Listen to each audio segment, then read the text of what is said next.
Can you hear me?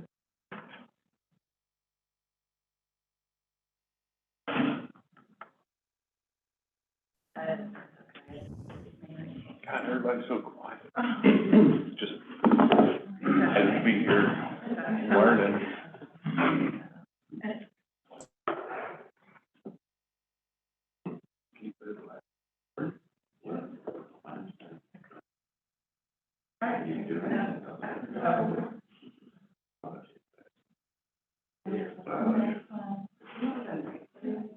Yeah.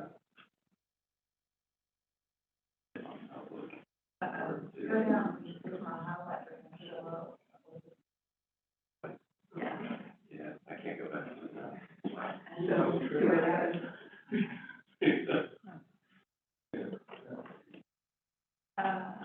So is this supposed to be better for your eyes or something? It's cool. Did you hear David? We're going golf. What's that? We're going golf. The new works for me. It's the new rebrand. Spencer Howard's next t-shirts come from Hot Topic.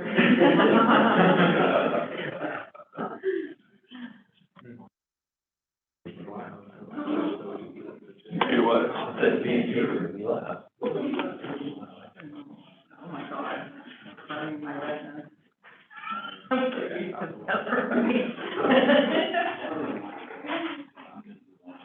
I love how they call that the colorful theme. It's black and white. Yeah, I was wondering that too.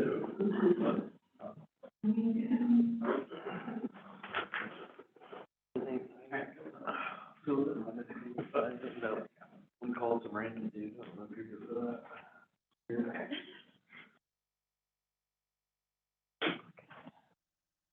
I haven't really said hi because I've been trying to figure out how to do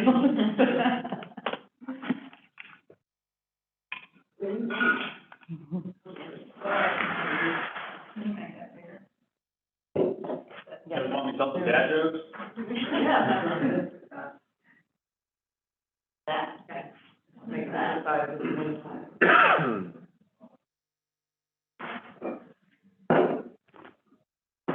All right, this will be fun. Well, good morning. Welcome, everybody. Thanks for coming. Looks like we're missing Effie. Anybody else? She's on vacation. Oh, is she? Okay. So let's start with some values. Any volunteers for clients? Clients. Passion service drives our growth.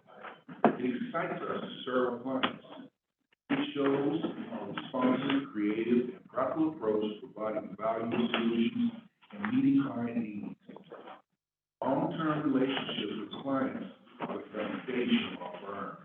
Together, we form a team committed to our clients' success. I love the way you read. Yeah, can you read all of them, please? Okay, can people online see the screen too? Didn't verify that. Yeah, I can see it. Yes. Yeah. Okay. Cool. People, anyone want to go after Jeffrey? Because that's pretty. We're gonna do voiceovers, put on the website. We need to do voiceovers with every reading the values from the website. Somebody, All eight people. thank each one. So we grow stronger together. Our firm is a united group of bright, motivated individuals who embrace our values, purpose, and vision. Because effective leadership is crucial to our future and permeates at all levels of the firm, we encourage mentoring and coaching to move people forward along their career path. Rewarding and retaining the best people ensures the future success of our people and the firm. Thank you. Excellent. Excellent, smarter, better every day. We believe in doing everything with excellence and eagerly seek to improve ourselves and our operations. We take great pride in the professional quality of our work. Continued excellence motivates us to expand services which benefit our clients and the community. And integrity. I'll do integrity. Oh, we got online. We have it online. I can do it. Integrity, doing the right thing. We act with integrity and honesty because our reputation is our most valuable asset. As such, we will not sacrifice quality or profits for the sake of growth. We make this commitment to our clients, our people, our profession, and our community. In doing so, we ensure that the firm remains respected and transcends generations. Thank you. That's awesome. All of you could do our voiceovers.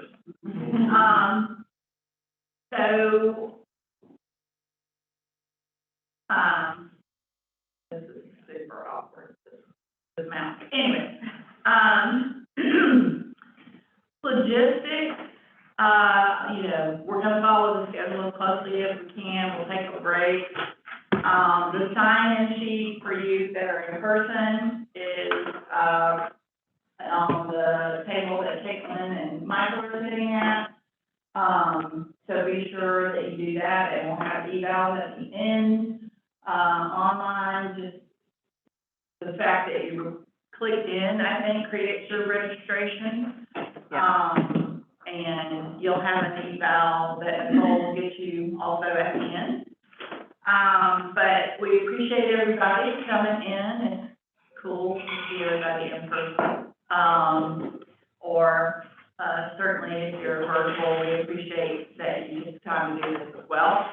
We are, Josh, Rich, and David, and Aaron and I attended the National EBP Conference last week. They all virtually. I actually went to Nashville. It was the first time in 2 years that the conference had been in person. And so it was good to see a lot of people that are friends of the firm, whether they're at BDO or whether they're with an alliance firm. And there was a lot of good conversations about what's happening. From that, we have picked out what we think are the most important highlight type things to go over in this session. So the first biggest change going on in benefit plans is, of course, what has been referenced for the past 2 or 3 years as SAS 136. See, I can't talk and run the show. Thank you. SAS 136 has become AUC 703. Hey, you have to answer our questions. We get one of those. Oh, sorry, I'll hold it, go ahead. And so, that is our biggest change. Some of that change we have already implemented, and I'll just talk about that for a second, in terms of acknowledgement by the client, engagement letter, and the initial structured governance letter. So, we'll probably run through that fairly quickly, but in this session, we're going to talk about the first part of the new AUC 703, or SAS 136. So I say either, it's just interchangeable. All right. Okay, that's smart. So you're interested in PDF, so you'll have to click down on the keyboard. I did. Is it not selected, the page, like click in the inside, like click in here? Yeah. Okay. Okay. Our learning objectives required for our CPE. Okay, so the first thing is that we are moving to a ERISA Section 103A3C audit, or an ERISA non-Section 103A3C audit. Okay, that's a lot, and they've not come up with a shorter acronym.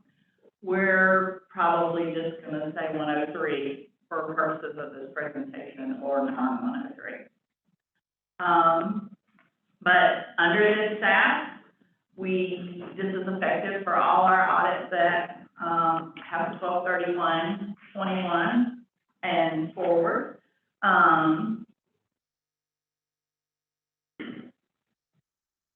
We are doing it for the couple that are like 9:30 and 11:30 too. Like the southern states and, Oh, you know, and like New yeah. York. Yeah, I don't know if we're doing it for Newcomb, but, yeah. Well, I did the update on the file. So, that mouthful changes this terminology. So in our files, we're no longer gonna see the word limited scope. If you see it, change it to ERISA Section 103A3C audit. A full scope is just a non-Section 103A3C. So in this session, we're gonna talk about engagement acceptance and preconditions, considerations for relevant plan provisions, and some of the procedures we're going to do under the new 103. Later on, Dave's going to talk about 5500, and then later on, I'll cover the reports and letters, those changes, as well as the communications letter, as I said a little bit earlier. Our 260 and 265 are all just going to become one letter that says those charges of governance. So, we've already done some drafting. I've let admin know, even if we happen to still call it 260 in the Word document, to change it so that there's not a reference to one of the AU. All right, so as far as engagement acceptance goes, we have done this already. When you open your engagement letter, you're going to see this document. I'm sorry, not that one. Where are the acknowledgements? To the right. This. Nope.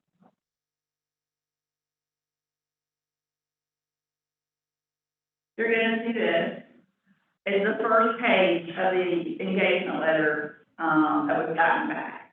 So as part of the requirement, the client has to acknowledge their responsibility for the certification. So, this acknowledgement, we had every client, when we sent through Adobe Sign, initial this, that they are aware that they are eligible for a 103 audit and that their certification is coming from a bank, a trust company, or an insurance company. Within this letter is a link to this letter that's on our website that covers the rest of their responsibilities now, which includes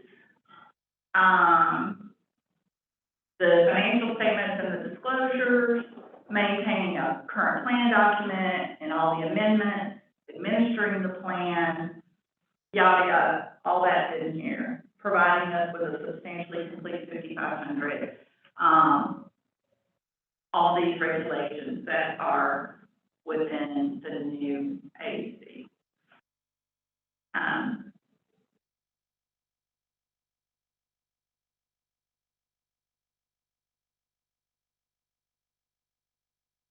Also, in part of the preconditions, is acknowledging the information that is being certified by the client, that the investments are being properly valued, that the information within it is complete and accurate.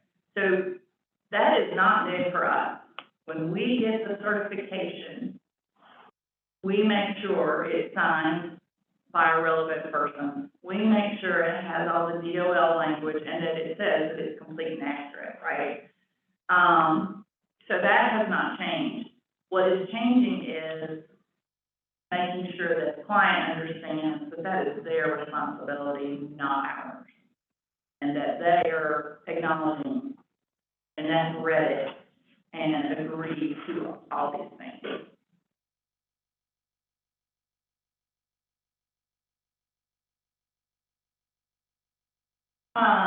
So with this are the conditions to make it permissible to do the audit. Here's a nice little flow chart that goes through whether or not we can. We did a limited scope audit last year, and unless they changed to some TPA that we've never heard of, that's not a part of our current book of business, we would have to do some work there. But if somebody switches from Transamerica to Principal or vice versa, or to Empower, or any of the people that we are used to working with, then we know they're going to get a valid certification. So for us, there's not too much change other than we're going to have to document the communication with the client. So let's look at that. I have a certification here. This is an audit that Daniel and I just completed. And this is the certification page. So it's from a census trust company. This is a legitimate, not a bank, not an insurance company, but it's a trust company. It covers the relevant period, and it talks about its authorization as well as the words complete and accurate under the DOL reg. The other thing to note is that it is signed by the president of a census as an agent for a census trust company. So those are key to these things that the client has to acknowledge.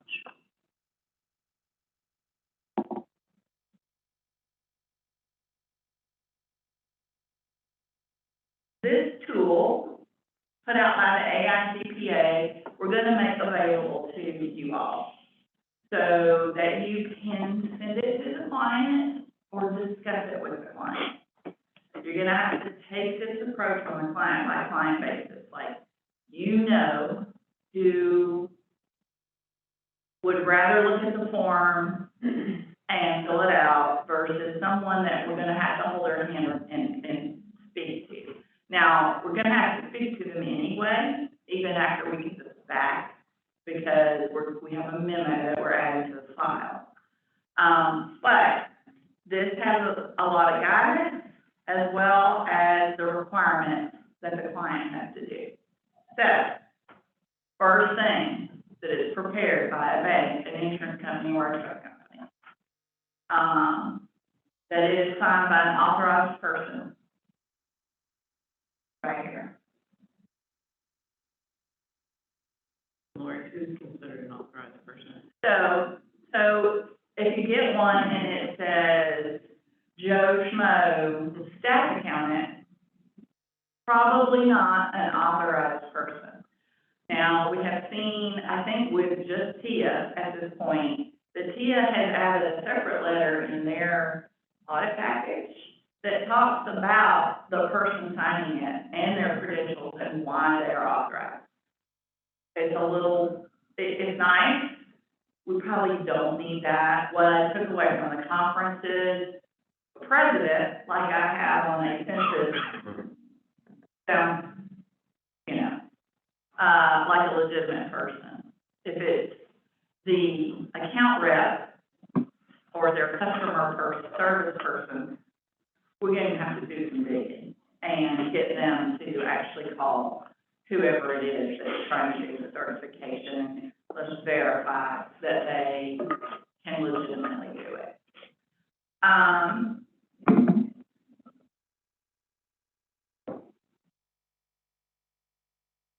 And of course, the same language that we have always made sure is that it has to say that it is both complete and accurate. If for some reason there's some language about some sort of investments that aren't covered by the certification, I am not aware that we have a single client that has that situation, but if you run into something weird, phone a friend, of course, but also we have to talk to the client about what they did to get comfortable with the part that they're not certifying.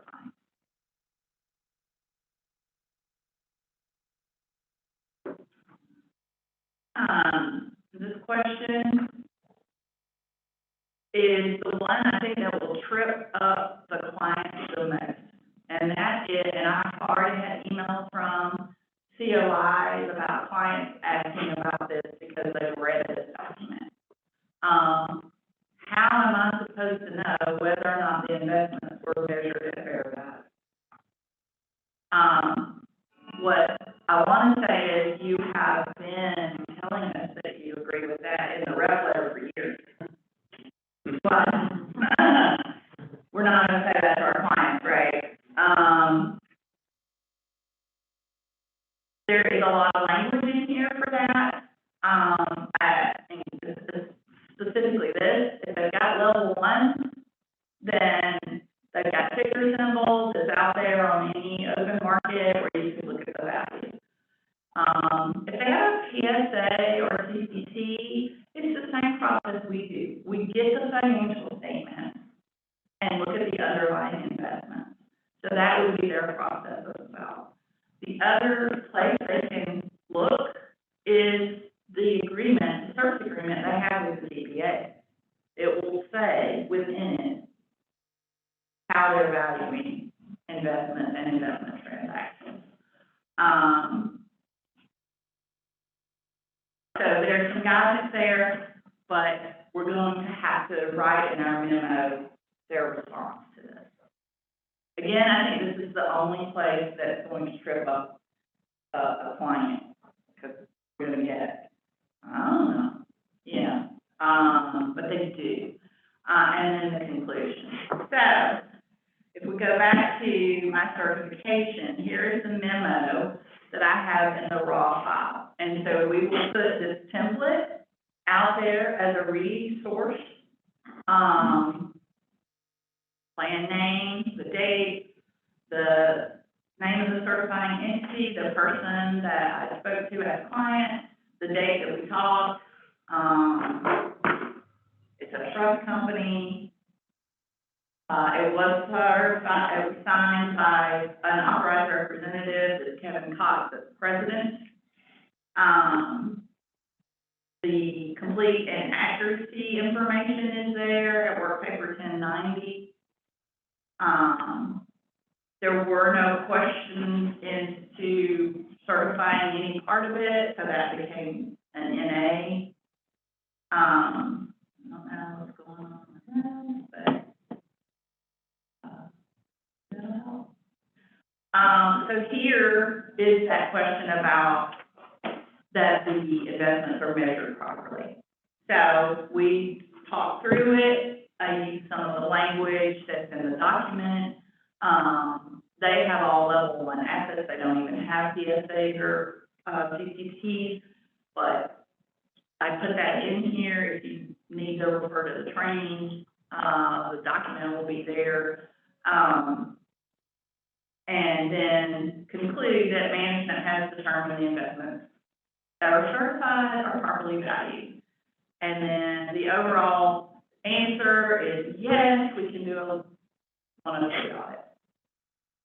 So I don't think this will take a lot of time. It's just something new that we have to do with the client, because as we move on, it's in the engagement letter, it's in the 4-page opinion. Someone at the conference commented that that's the longest unqualified opinion ever. And then it's also in the rep letter, and in all the communications, all these things. You know, what ABC 703 has done is basically said the client is responsible for everything. Any questions on this or the logistics of how to get this done?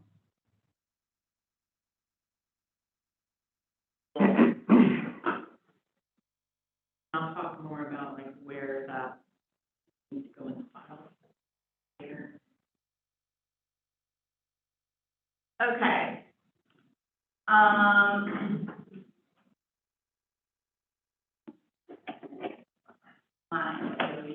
Engagement letters. Of course, we've already done all the engagement letters. Within them is this language about 103, and management's responsibilities and the auditor responsibilities.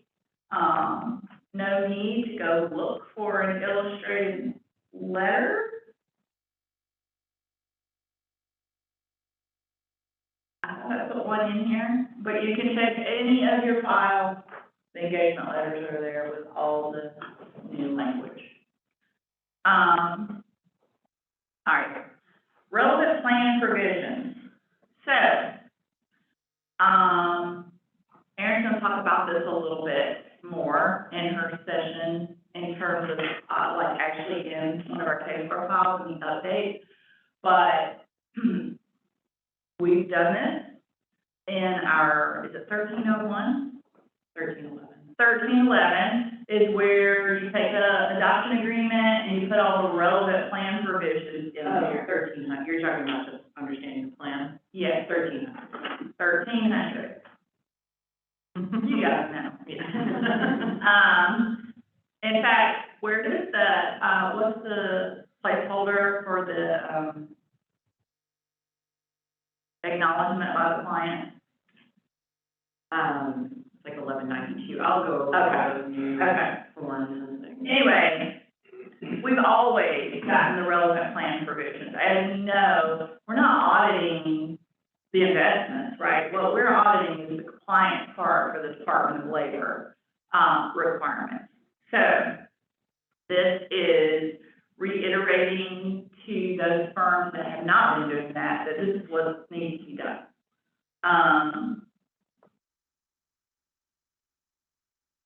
Of course, judgment is involved in terms of whether it's quantitative or qualitative. And then,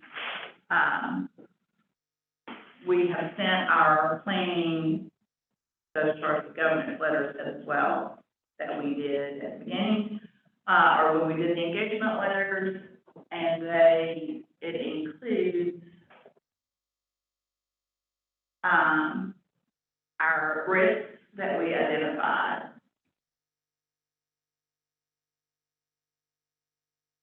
In at least 401k, 403b plans. The health and welfare and the defined benefit have additional risks, but management override and contribution revenue, which is what you have in your 3300 SARA form. Does that make sense? It's all connected. So this is just some of the risk factors in determining what might be a relevant plan provision. Nothing new here.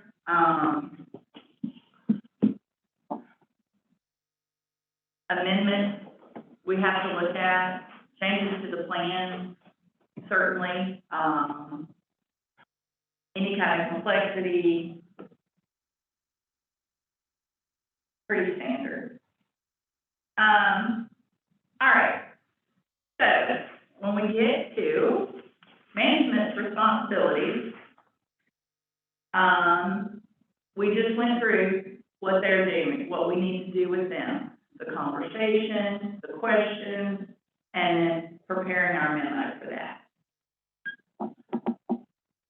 Our responsibilities are, of course, to assess that they said the 103 was relevant, could be done. Well, of course, we know that it can.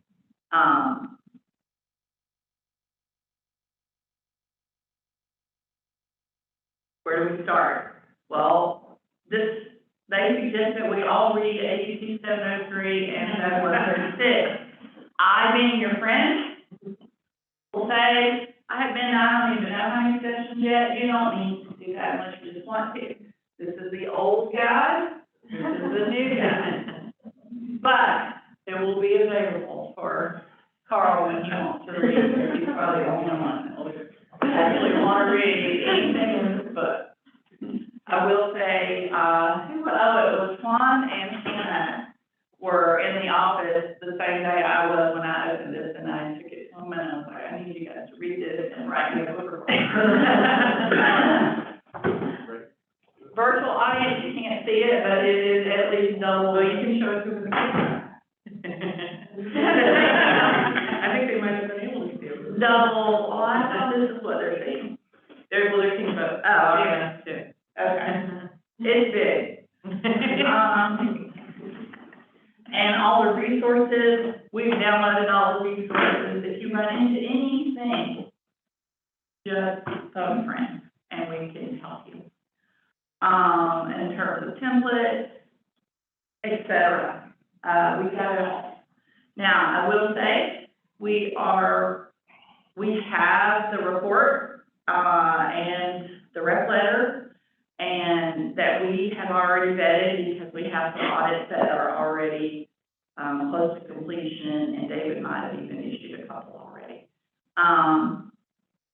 But we finally got the RSM update, and so, Erin's been a bit busy, but we will get those out there, and updated instead of the pain that we went through to get them there. So, client education, we talked about internal reviewing, again, a ton of resources that you just want to, let me know how you can read to your heart's desire. So that is part one of our new procedures. It's not a lot of time. The most critical thing is this conversation with the client. You cannot wait until the end of the audit to have this conversation. If someone gets tripped up with, no, I don't want to say that I'm responsible for understanding how my provider values the investment. Hopefully we do not get down that road, and we can tell them that this is not anything different. It's just their acknowledgement of it. But if somebody is like, I'm not doing it, our alternative is to do a non-103, which is a complete change of scope of what we're doing. You can get a new engagement letter put together for basically an old full scope, and a nice fee. That makes Lockdown sense. is not the time to determine that. Right. Have lockdown. Right. No, exactly. So. Well, they already signed the rep letter, right? It basically said yes. And the engagement letter. Yeah, I was just thinking, can we point them to kind of like the acknowledgement of they like kind of initial, just basically saying, you know, it's just the same thing, we just need a little more information? Is that helpful or? No, because the acknowledgement was just because this is new, Okay. if that makes sense. Like next year, we won't have the acknowledgement unless it's a new client. Okay. Got it. Like, because they have already sold, you know, so like BDO had to do the acknowledgements last year, they're not having to do it this year. Okay. And I mean, our friendly firms are all doing things differently than we are. We very much streamline it as an entire practice as we do things. There's a lot that do as many or more than us that have the resources that they did all of this by calling everyone up front before they sent their engagement letter. Sounds horrible. Agreed. And 99.99% of the people say, sure, whatever. Exactly, but anyway. All right, any questions? I do have one. I have some clients that plan admin President, I think it needs to be answered on this, right? Mhm. It's detached from the actual day-to-day operations and someone else is running it, so should this conversation be really with the team Yeah, of the area? I would say that you would do a Zoom with both the person you're working with, the HR lady, so to speak, or person, as well as Joe Schmo, plan administrator, that is signing 5,500 and taking ultimate responsibility. Now, it doesn't also need to include if they have a governance board, because this acknowledgement and electing this, it can be done by the plan administrator on behalf of those trusted governments. But that's a very good point. We do have that situation where Ron Walker, at Equifax, he's like up here in Tower, and then we have all these people, that work for him that actually do the work with us.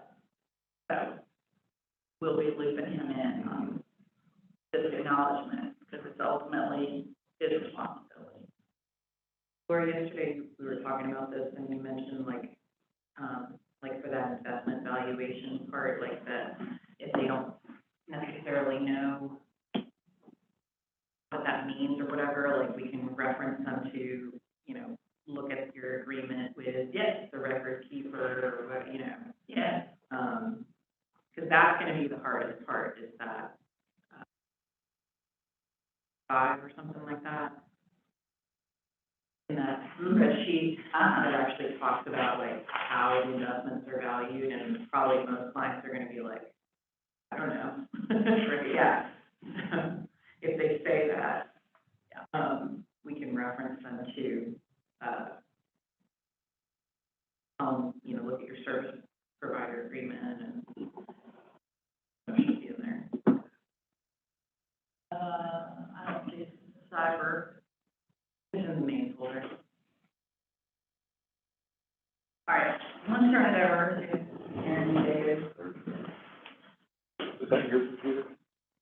It's hers. I'm gonna forward you an email, Aaron. Cause the slide deck gets sent me The what? the slide deck that Lori sent me a little while ago. Of which, of what? It was from the cybersecurity. Okay. section. There was not that, yeah. Not a good, That's not a good one. not a good. Okay, so it's the ones that I looked at. Oh, yeah, that's, you know, well, it's not bad. So what they had done at the conference was actually kind of interesting. They had a, law firm come in that talked about cybersecurity, but they also had folks from the head security person at Empower. And, person from Empower, their presentation was more, about the basic stuff, but they actually would not, they said we're Empower and we can't share our slide presentation. So they gave us, yeah. So they sent us, kind of 4-pager that goes over what they've seen in the cybersecurity landscape and, you know, what they're taking from it and what they're doing with it. So, to me, the 4-pager was better than that huge slide deck, however many slides. No, the one below it.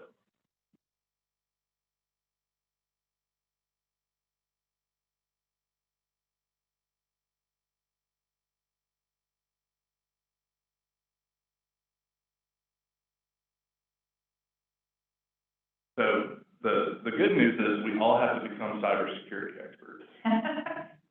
No.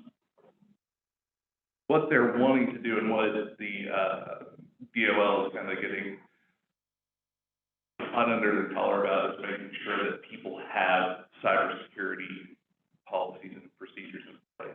And so that's, you know, the big takeaway from this session is that, no, we don't have to be cybersecurity experts, but we do need to ask some questions of the client and ultimately determine whether or not they have policies in place. And if they don't, we make a report encourage them to do so. And the reason for all this is, you know, we've seen it within our client base. I mean, well, Andrew, who's on the line, works with Gourmet Foods. Who else works with Gourmet Foods? Well, me, I don't know that about. Well, they've had 2 cybersecurity breaches. The biggest example is. The biggest example is our other client, Equifax, Which is like. affected pretty much everybody. Right. And so with all of this, you know, the DOL's concern is that the plan administrators have access to everybody's, you know, data within their plans. Right? They've got information on their social security numbers, they got all kinds of demographic information, and most importantly, they have access to go and force transactions to happen. And so the DOL wants to make sure that we are asking a line of questions in order to get a comfort level that people are actually doing something to address cybersecurity. So it's not enough for, you know, do y'all have reset passwords every 6 months, or do you have a 16-digit password with different character in uppercase, lowercase, and a number like we do? It's, you know, do you actually have a set of policies and procedures? Do you have monitoring activities, and do you have a committee that goes about and looks over cybersecurity issues? And so the way that they were going about really, you know, outside of the Equifax and, you know, our own other client examples, you know, they were talking about people are infiltrating through phishing attacks, which we get, you know, who got the fake HR email yesterday? Was that the only one? Okay. Did everybody do it right and report it as phishing? Okay. Good job, y'all. Who's not raising their hand? Yeah. That's an example of what companies should do if that's the training or whatever, you know, for employees, Right. so. Right. And who hasn't had a client in the past year that had a story of somebody tried to get something, tried to get them to wire money, and I think it was the biggest, most common thing that I heard out of clients. That prince from Zimbabwe that asks you to send $50 and they'll send back $1 million. Well, that tends to be, you know. I'm over four on those. I was gonna say, well, there's a chance. I'll try a few of them. No, Lori's example right there is, I think, the most Yeah. frequent one that I've seen come up with clients where, it was who worked on Iron Data. Anybody? Yeah. So, you know, we were working with them, and, their current CFO had received an email from their previous CFO that had left, you know, a couple of years ago, and saying, hey, we need you to release this wire to, you know, pay these legal fees. And, you know, of course, they caught it because the guy doesn't work there anymore. But, you know, you just have that weird stuff that happens. And the thing is, the criminals are getting smarter and smarter, and I guess you could call it that, or just more and more devious. They're actually selling their software to do cyber attacks on the dark web, where you can go, and I would encourage this, if you wanted to be a less than honorable person and go and do cyber attacks, you could go out on the dark web and buy these sets of software to go and do your own phishing attacks and whatnot. And they're also, you know, starting to tap into, you know, they called it families behaving badly, which I was kind of concerned about that first, where, you know, they are using the children's social, you know, finding ways to hack in and find children's social security numbers racking up, you know, loans and stuff like that, $1 million in debt. Right, they don't know because they don't have to look at their credit report until they're 18. Loan or anything. Yeah, and you've got senior citizens who don't know how to use technology, and people will go and try to hack their information. So with all that being said, that's why the DOL has really just made this one of their things that they want us to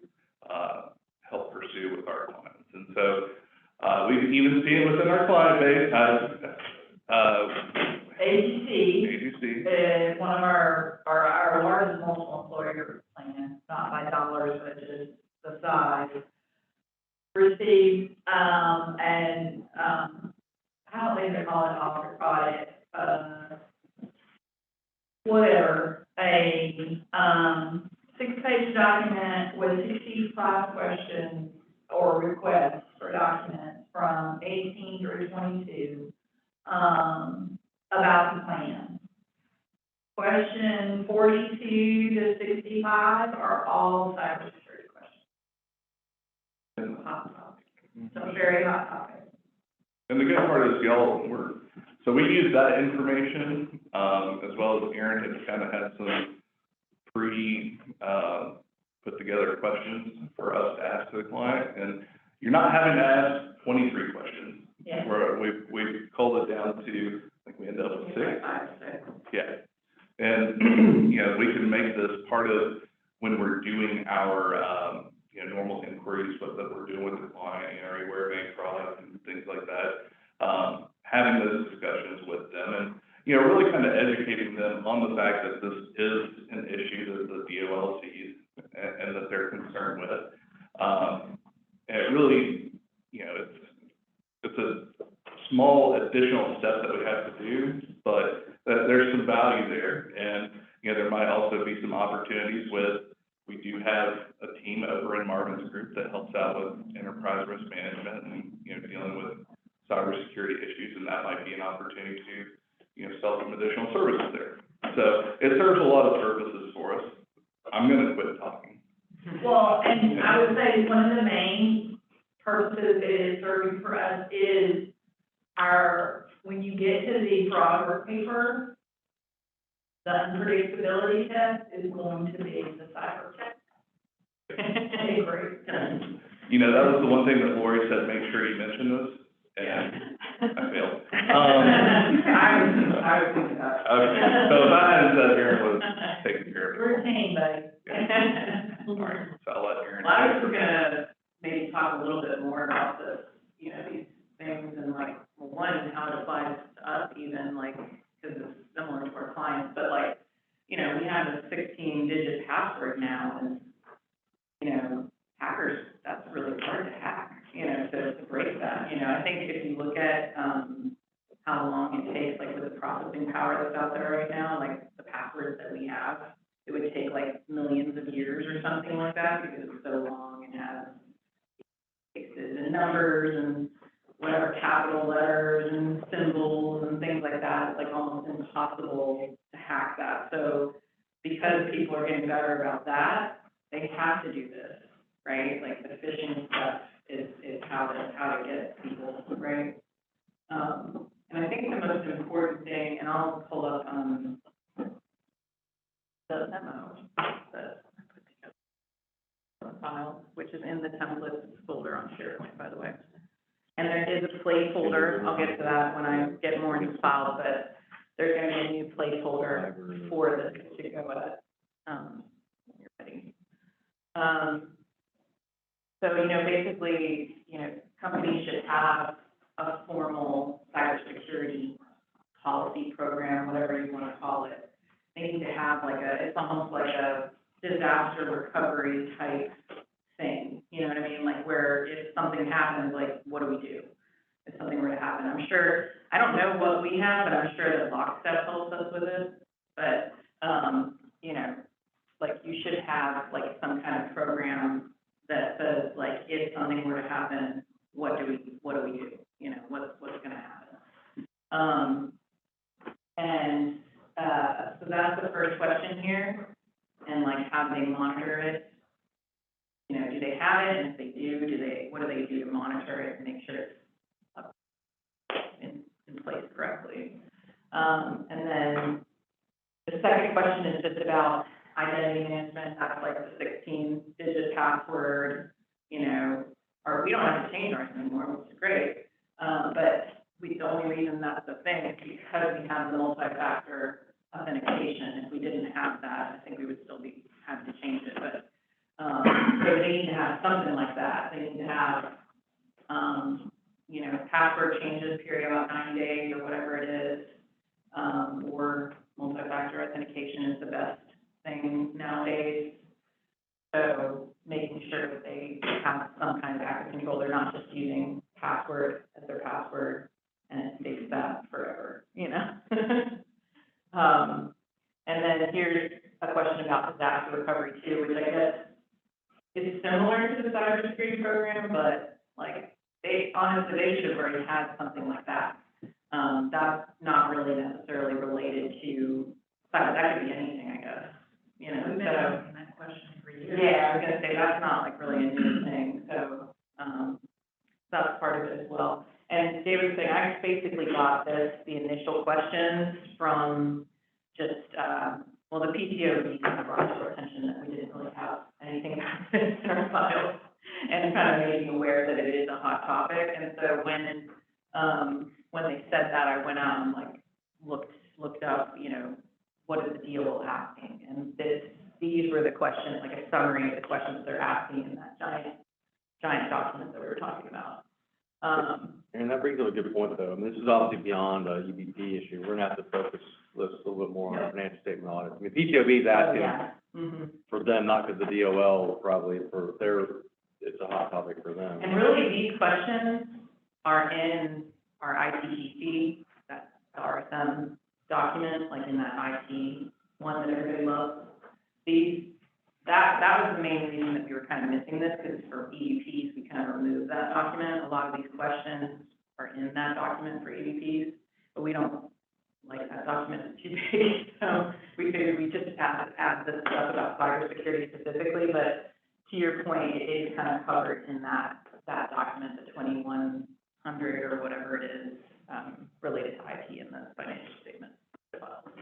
So relating to this, do we just need to go out to all of our plans and drop these questions into a newly created request and say cybersecurity questionnaire?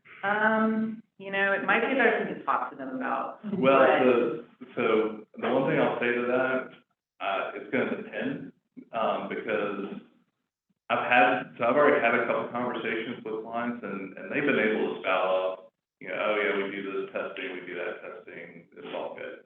I was talking with the folks at Fernbank this week, the CFO there, I was like, hey, this is something that we're gonna have to do, and she said, well, you just send that questionnaire to me and I'll forward it on right to my IT department. Right. So- Well, because a lot of times it's not them that's gonna know the answer, so, yeah, Yeah. in that situation, you know. Or they might like outsource their stuff, you know, a lot of times. So, like I was saying, I think Lockstep probably does a lot of this stuff for us, so they probably have like a similar company. A lot of our clients use Lockstep too, so maybe they're the ones answering the questions for them, but. So, Erin, what do we do when the answer is no, we don't have anything? That's not good. And it definitely need to click that little green checkbox, button and put a reportable finding. And it needs to go in that fancy new governance letter that I'm working on putting together. Telling them that they need to do something with cybersecurity. Does this raise like any risk in the audit? If they don't, like, if we have to report a lot, does that mean, you know, have significant risk in any area or something like that, or?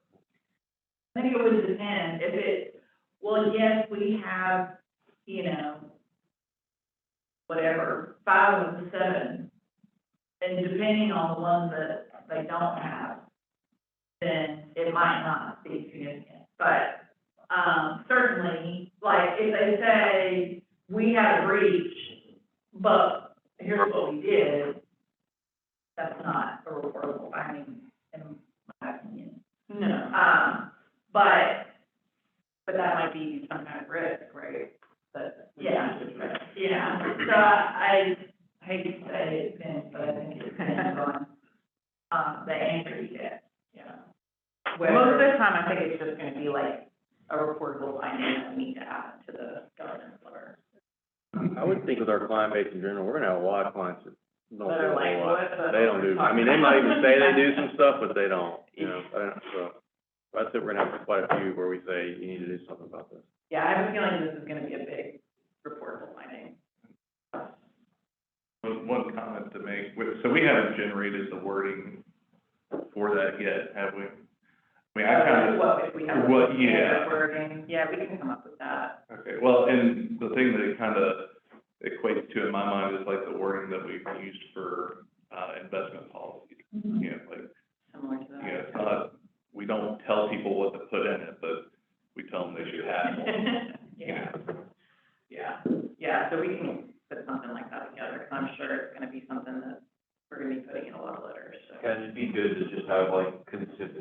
implementation and only have to tweak it in a very small amount. So a way we could track that, like, as far as which ones have issues, like, horrible items risk, is Dave's point, like, afterwards, you know, tracking and going back, hey, we have these 30 clients that had all these horrible findings, let's refer them or, you know, introduce them to, you know, all those guys over there, just to have a follow-up conversation. Yeah, we can add that, a column for that on Monday.com if we want. Yeah, that'd be great. It'd be a good thing to track. I mean, I don't think they can handle 50 new clients in the next.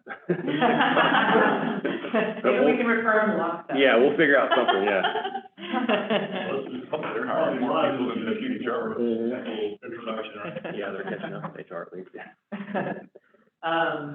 So the last two questions here, you know, managing vendors, do you have some kind of policy for that? Like, basically, they want to make sure that they're vetting and, you know, hey, if we're going to put our plan with Fidelity or something, are they a legit company that knows what they're doing, isn't going to, like, lose our data to some hacker or something, you know what I mean? Like, because your data is out there with service providers. I mean, like, look, I'm just looking at us, for example, like, I don't know that we have anything on our internal servers anymore. Like, it's all with Lockstep. So Lockstep needs to know what they're doing, otherwise they're screwed. So I hope, and I'm pretty sure we did, vet them. You know, I'm pretty sure that that's probably something that Joshua did and made sure that they know what they're doing. So, our data is safe with them, that kind of thing. Cybersecurity awareness training, that's what we were just talking about, where everybody got that email yesterday and didn't click on it, right?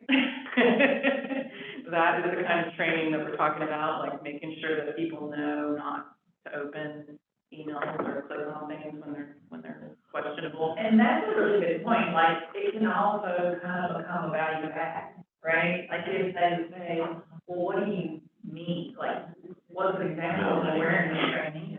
Yeah, You can tell them what we do. yeah. And then, of course, encryption, you know, they should be using something like ShareFile, right? Or something, you know, SureLink, things like that that are encrypted, and not just emailing sensitive information. So, you know, when clients email you sensitive information, sometimes you get like really mad at them, you're like, don't do this. That would be a no to this question, unfortunately. But yeah, they should not be emailing things that have socials in them and whatnot. So we want to make sure they're not doing that. And then, of course, has there been a cybersecurity breach? You want to know if that happened recently.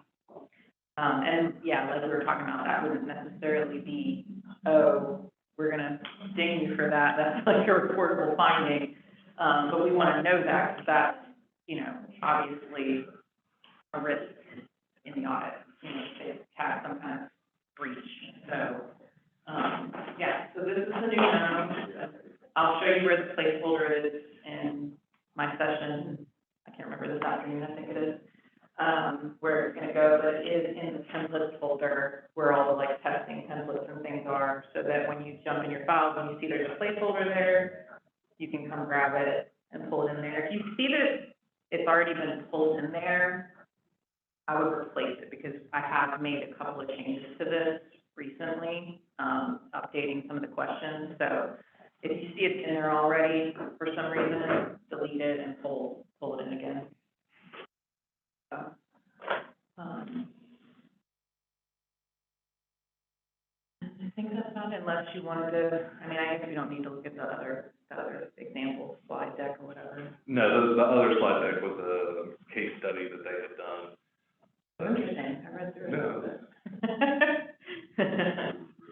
I think one thing that was actually interesting in that slide deck, I won't pull it up, but that I didn't necessarily know is that, you know, the FBI basically says you should never pay ransomware. Like, and the reason being is that you could be funding like a terrorist organization, and that you're gonna get in trouble for that.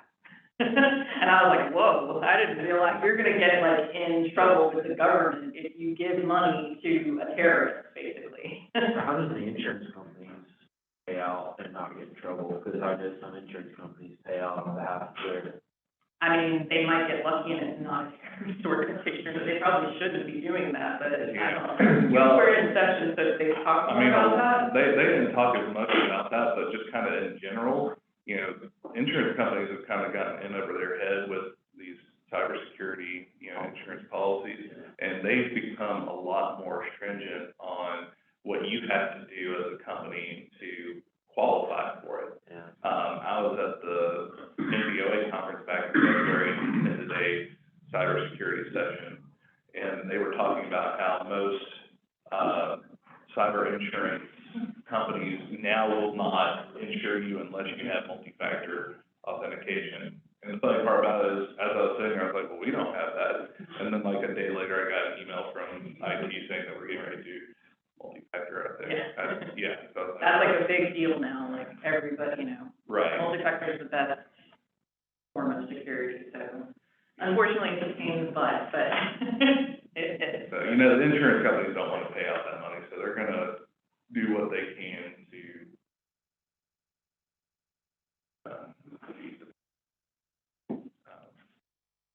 Yeah, but I thought that was interesting, that, yeah, you could get in trouble for paying the ransom. And you're just trying to get your data back, but.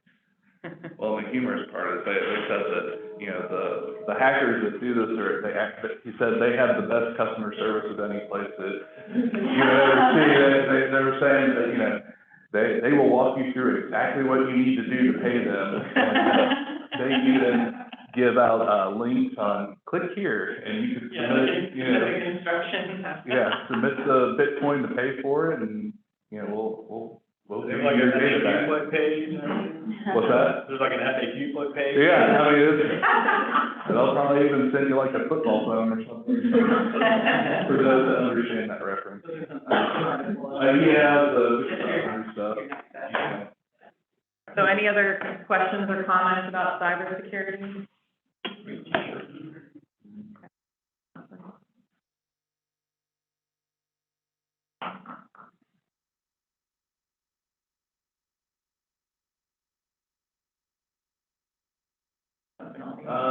Just the main field. This one? Well, I guess this is the same, but that'll be a quick one. I think it's one slide that we've got. So the good part about this session, kind of similar to a lot of things, is that, this is not a vast change for us. Like, one of the things that they said as part of the, SAT 136 is that you have to obtain a substantially complete 5500 and make sure that there's no material inconsistencies between what's reported there and what's reported in your financial statements. Well, we've been doing that for as long as I've been doing, benefit plan audits, so this is not a big change for us. But the purpose of the session today is to just kind of do a quick overview and chat through, you know, everything that's done as part of the 5500 procedures. One of the comments that the DOL made last week, was about what gets attached to the 5500 when it gets filed, and how often it's the, communication letter, or the red letter, or worse, the 265, with all their dirty laundry. And so, one thing that we do that you all may not be aware of is, we get Christine to go out to the EDSA website, and she pulls all 155 of our filings after they have been filed, and make sure that it is the complete 5500 and just our report. Had some instances where the client messed up, and we had them amend it, but we are, I think, one of the few firms that actually decides that that is part of what our service is. Not required, Not very many people do it, but we do it. And, you know, we've recently just released PACE Academy. And, you know, one of the things that we do is we're issuing the reports is that, you know, we do 2 separate emails. We do one with the report saying, this is what you filed for 5,500. And we do another one saying, this is a letter, this is just between us. Don't open the DOL website. Yeah. But to Lori's point, somehow, It's still still happens happens. from time to time.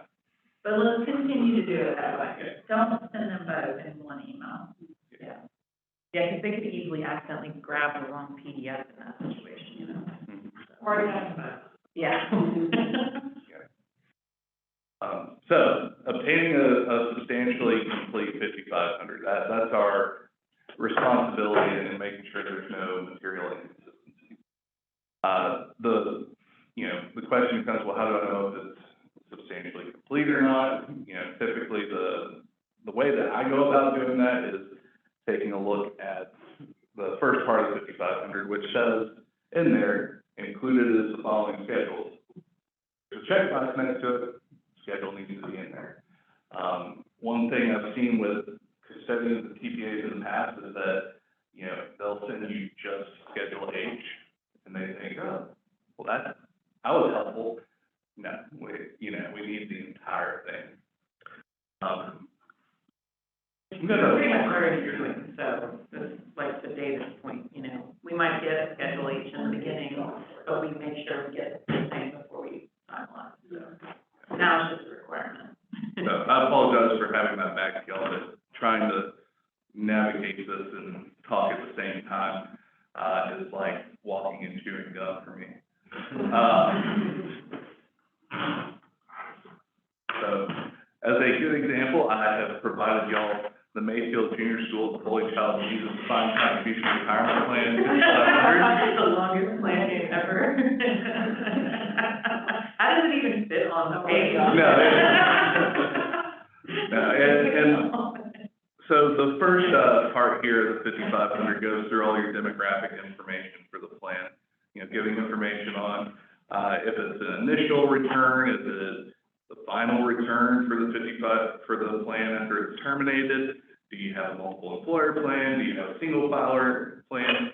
What we're doing here is mainly just going through and making sure, you know, are the checkboxes consistent with what we've audited here? If Can you roll up the proof so they can see that?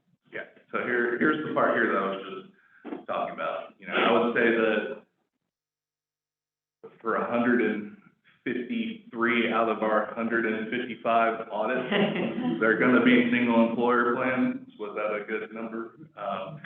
And We got 2 over there and on the top of the next column, but yes. okay, and you know, if we are getting our audit done after 7/31, that they should have been filing their extension, so that should be indicated in here as well. And then the demographic information as far as address, EIN, effective date of the plan, you know, that's all gonna be taken directly out of your plan document. So, bless you. Information as it relates to number of participants, just making sure that's consistent with what you've seen in your census data. And then what I mentioned first is that, you know, on here it tells you the schedules that are required to be within this 5,500. And so when you're reviewing it, you want to make sure that you received all of those so that you can take a look at them to make sure that they've got all the right data in.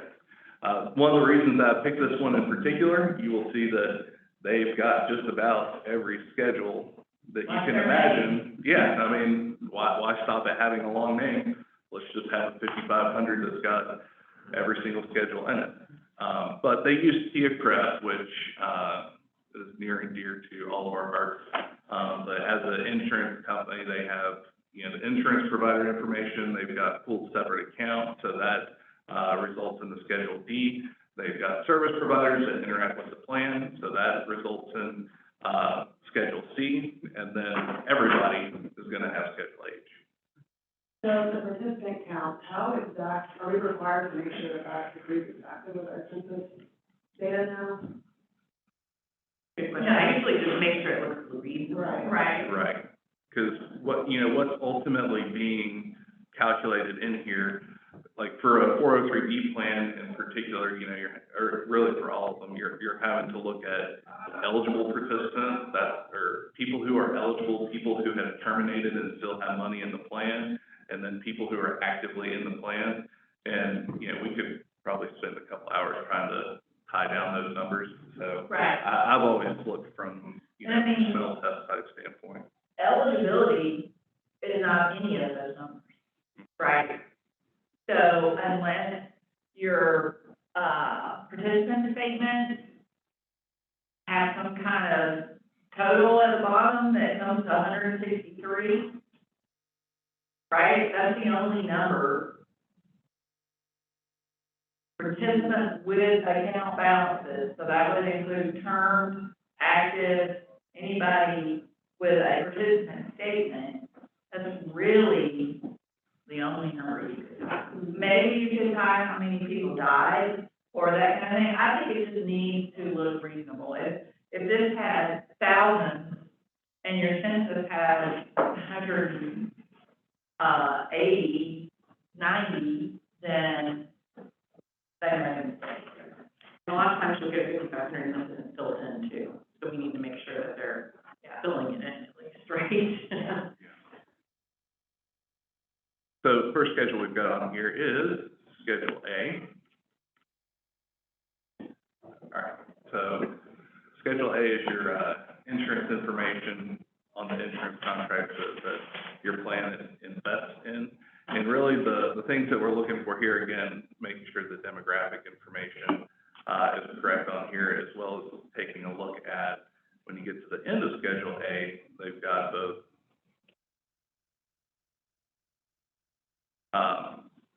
they got information about the contracts that they have in place. And typically, the balances here, what we're doing with this is making sure that it's tying back to Schedule H. Down here, this is providing a roll forward of the activity within these investments. And a lot of times, the custodian, like Tia, will provide a calculation that they've done with within their internal system that calculates this for them. I'll do a quick glance at that time, but as long as our beginning and end number are what they need to be, that's the primary concern when looking here at Schedule A. Do you do anything? Sometimes the, line 7C3, the interest, will also have a Schedule H, but sometimes it won't. Yeah. It should at least be 221K. It might be more because there's interest on other investments besides the contract. That's another thing with Schedule A too, is that sometimes you can have multiple, if you have multiple contracts, so like a lot of 403Bs, I have several where they've either moved away from Tia or they moved away from somewhere else to Tia, there's multiple contracts, and so each contract has a Schedule A. And I mean, that could also be Transamerica is an insurance company, Principal's an insurance company, so it's not exclusive to 403B. Yeah, if they're switching during the year or something like that, they'll have to as well. Schedule C is our service provider information. And so what you're gonna find in here, again, checking first off the demographic information, but then what's included in here is the individuals who receive direct or indirect compensation from the plan. And so for this one in particular, the company or the school uses Morgan Stanley as their investment advisor. So Morgan Stanley comes in and, provides advice on investments and education for their employees. And out of the plan's assets, they get paid, not too bad, $18,750 per year. And so the $5,500 per pair has to disclose, I think it's anybody greater than 5,000, right? So anybody that's receiving greater than $5,000 out of the plan's assets has to be Sometimes that includes us, you know, if the client is paying us out of their, Mr. Forfeiture account or a revenue sharing account, you know, that will list Smith and Howard as well. And I guess this is just direct, right, because like if it's expenses that are not being paid by the plan directly, it wouldn't show up on here. And so one other point that, to make about this, if you're seeing names appearing on here, there is an additional disclosure that we need to be sure that we have in our parties and interests with that, right? But I'm gonna get into it. Okay, well, You're gonna steal my son. I'm sorry, I won't say any further, but, stay tuned. The other thing that's important here about Schedule, C is, another special component here of the service provider information. If you obtain a new client during the year, and you can't read it because it says draft over it, if this is the first year that you've taken over a client from another CPA firm, they have to disclose the fact that CPAs have changed. And, you know, they have to put the name, the address, and the EIN of the former CPA, and an explanation for why we're awesome and that prior CPA was not. What is the answer there? It usually just says. Yeah. Have you seen other things? I've seen where I lost a client and gone and looked up the subsequent one, and it will say something super insulting like, lack of expertise. Well, and Howard.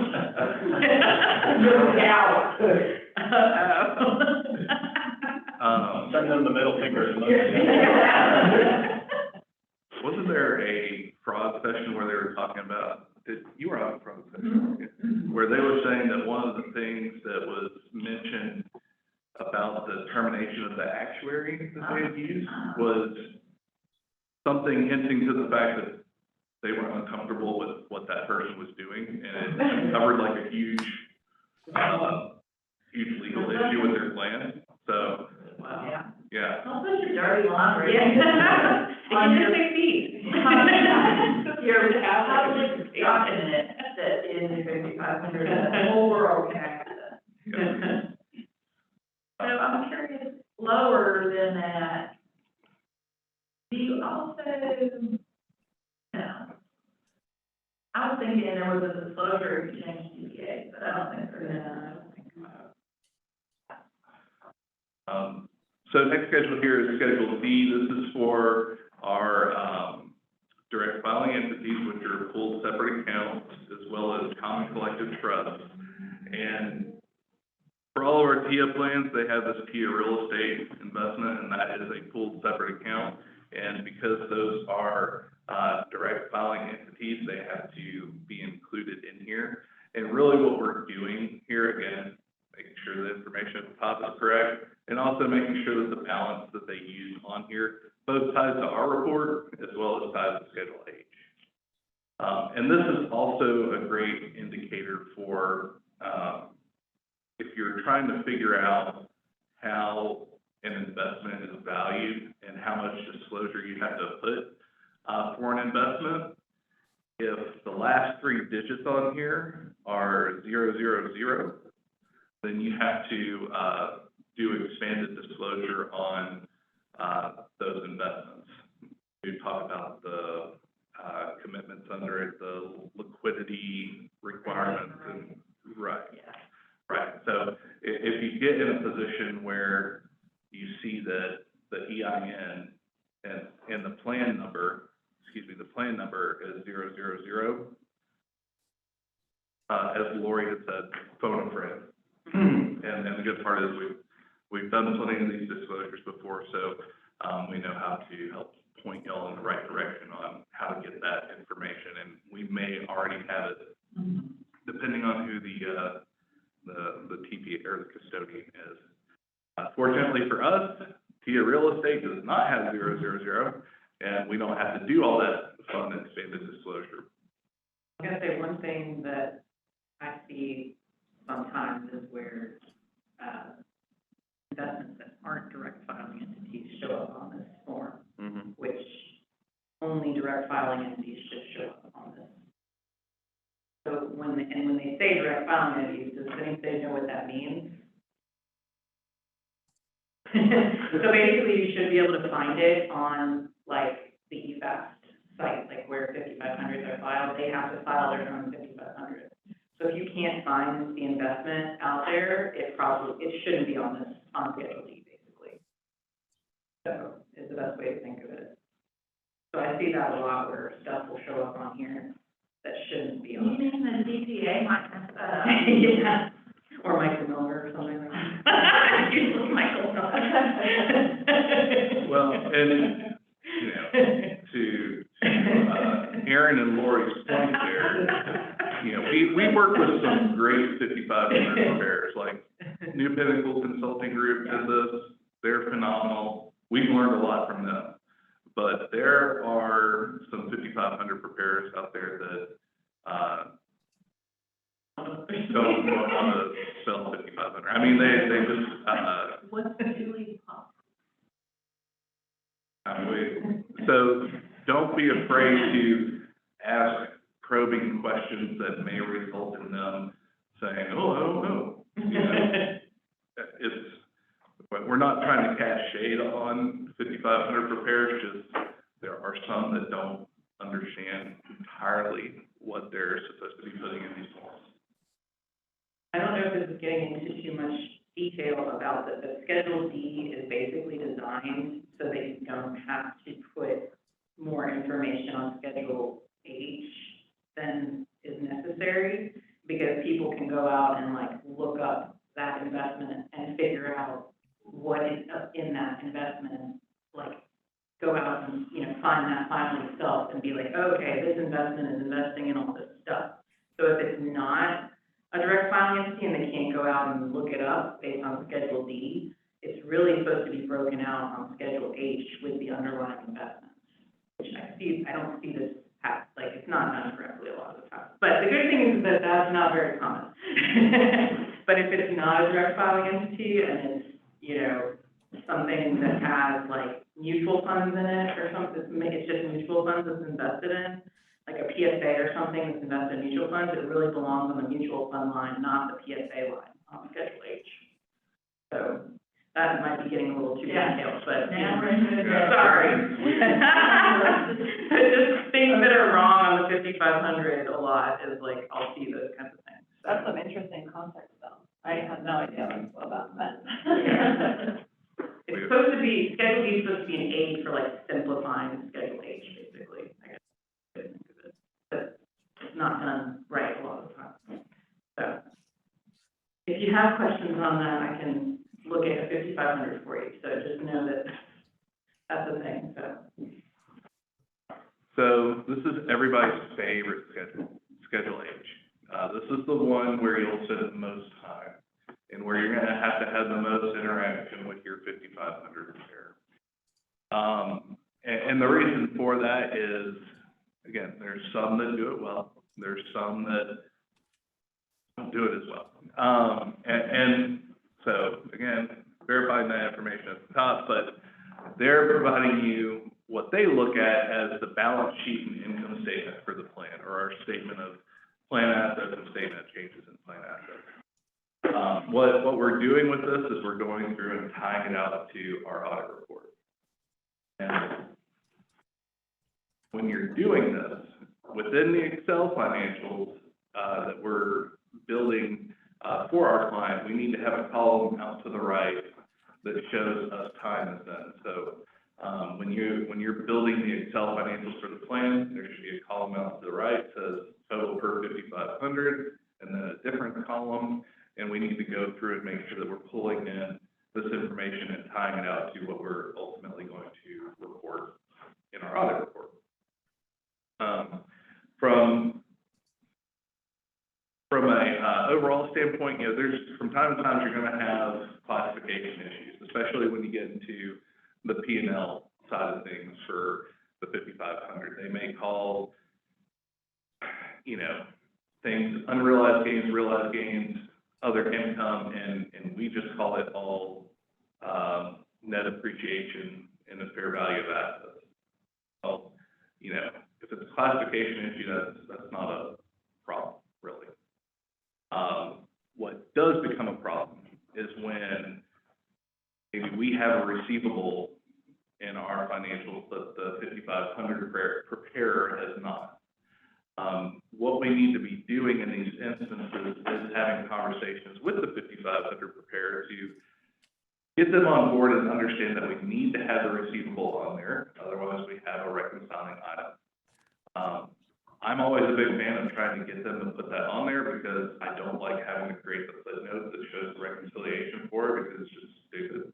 But, you know, sometimes the 5,500 preparers will dig their heels into the ground and say, we don't want to have a receivable on our 5,500, which, you know, most of the time, the clients will side with us and just say, through, we want it fixed the way that the auditors want it, but sometimes you don't, and sometimes you end up with that reconciliation footnote. But I think outside of Daniel and Twan, I think everybody knows what, and maybe Jeffrey, everybody kind of knows what I'm referring to from a standpoint of the reconciliation footnote. It just goes through and says total for 5,500, differences for receivables, total for financial statements, and then you have a similar reconciliation for the P&L of the plan. And really, those are kind of the key things that we're doing here on the asset and liability statement side, as well as the income and expense side, is just making sure that we're tying out maybe some reclassification issues. If you find yourself off by $1, just plug the dollar. Don't go asking your 5,500 prepared to change $1 for you, because if I received a message from somebody saying, will you change this for $1, my response would be, it's costing us more to email about this than to actually, you know, the value of the change that you're making. So, But the critical thing is this line L, net asset, that beginning balance has to tie to the report, and that ending balance has to tie to the report. absolutely. There's no getting around that. The P&L, like David said, we might have some income type classification differences, or sometimes they'll have, deemed loans somewhere other than in distributions, and we have it in distribution, whatever. Some of that stuff doesn't matter, but net income, ending balance, net income, ending balance have to agree, unless we are reconciling receivables or a payable. They might, you know, we might have a payable for, compliance test issues where money has to be refunded that they don't want to put on there. So it could be a payable reconciliation as well, but I see too many times, where the balance sheet is off by $1 or $2, and someone will say tax and material, well, unfortunately, it's not, it's a problem. So just book a $1 or $2 to make it work. As I'm scrolling through here, I am realizing a flaw in choosing this as an example, and I'm going to go through what that is here in just a second. So, you know, the next part here is our accountant's opinion, which, who all knows our EIN? You'll learn it. You'll If I don't see it, I know it, but like, I can't say the number. I always just like refer to somewhere else, or refer to, Okay. and they call me, that is driving me, you can do it. Yeah, no, I'll try you. 5, 8. Big, you're the only one. 1250486. All right. I literally, If I see you put it on the paper, I'm like, yeah, no, you're right. Can't remember. God, y'all write it down. Right. All right, so what we have to do on here is, of course, like we're saying, get Smith and Howard and get reason that this was a bad example to show you is that this is one of two plans that we've got that will still have a disclaimer of opinion. Yeah, so, pretend that I didn't show you this, except for if you work on Goodwill or, Mayfield Junior School, the Holy Child Jesus Defined Contribution Retirement Plan. Everybody else, every other plan that we've got is going to be unmodified. And that's new for this year, because last year we were still under the old, standards and still using a disclaimer. But Feeling this is gonna be wrong a lot. Yeah, I was gonna Make say, it might be a sure, common yeah, error. make sure the professional prepared fixes it. Right. And, you know, it becomes like, so I'm actually in the process of putting something together for our new Pinnacle Consulting Group friends, so they kind of understand the different opinions that are out there, so that they can look at it and see what, you know, should they be putting unmodified or disclaimer? So that'll be something that we could share with other 5,500 preparers, just kind of as a value add, and that we actually know what we're doing here. So unmodified is gonna be 153 times out of 155 what you're putting on there. We check box 1 right here for doing an audit in accordance with DOL regulation, that number. -8. Yep. We do not have any -12B. So the number 2 should never be checked, And or 3. And D, well, that's not gonna be the case because we're actually attaching our 5,500, or our report to their 5,500, so that's not really, a thing for us to worry about. For the compliance questions, so 4A is our, prohibited transactions, that we have to disclose. When you have a late remittance, you have to use this question right here. If they did have a late remittance, you would have to check yes, and you would have to disclose what the amount of the total late deferrals was that was not remitted to the plan in time. And this has to be checked yes, and that number has to be there until the year when it's been fully corrected. So, And just, remind me, it's fully corrected, so even if they fix like the actual, say, deferrals, it's not fully corrected until they do lost earnings as well, right? correct. Correct. Yep. The other thing is the number that goes here, I see this sometimes wrong, is the deferral and the loan. Any employee money is the way to think Any of it. employee money, it is not the lost earnings, it's just employee money, that's a great way to think about it, so it's just, it's a loan payment for remitted late or deferral. Not match, just employee money. It needs to match our report, so if we have a disclosure, like in our report, like the supplemental schedule, should agree to it. And our supplemental schedule should have the same amount in there, and it should be in the column that says, if it hasn't been corrected, it needs to be in the column that says, has not been fully corrected, or I think that's the wording. Yeah. And then, once it has been corrected, you move that dollar amount over to, has been fully corrected. Once you see the schedule. So even if it's been corrected, it would still show up on that schedule for 1 more year, is basically the way to think of it. This will always be something that we'll have to have the 5,500 prepare at, right? Because they'll never have that number there. Right. So, I mean, sometimes they do know, like if the client found it or something, and they already corrected it, which happens, you know, sometimes. They might have let the, you know, whoever the TTA knows would know, you know, if they already fixed it. But yeah, it's pretty rare, I mean, usually you have to. The next part here on, Schedule H, you know, the questions that are on here, for the most part are, as you can see here, no answers, but, one that's very important on here is the plan covered by a fidelity bond, which needs to be a yes. And I always butcher the amount, it's 10% of plan assets with a minimum of 500,000.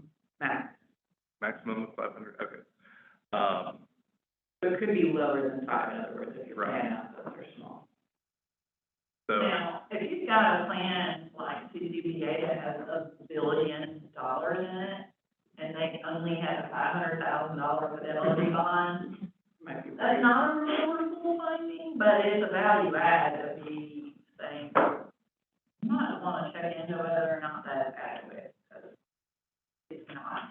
Yeah, you'll definitely see more than 500. 500 is kind of like, Millions. you don't have to have more than 500 for the guidance or whatever, but you'll see more, yeah.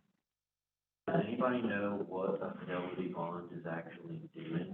What is it protecting? And I'm gonna get into that in my next session, actually. Because I don't know, I just wanted to make it seem like I knew. Yeah. I'll talk about The way you ask the question, like you already knew the answer. Fake it.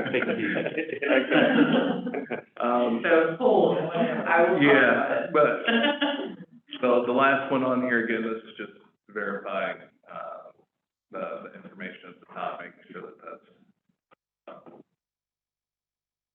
everything else, but that's the 5,500. Questions, comments, concerns, reservations, general queries? No? Cool. So we've gone over, let's take a 10 instead of a 15-minute break. So my laptop says 10:32, so 10:42, we'll start again. Are we supposed to get that final revised for 4 years old? More complicated, like. Yeah, well, I'll talk to you about that one, just make sure I'm thinking right about it. Yeah, and I mean, it's very long. Yeah. All right, I think we're gonna get started back.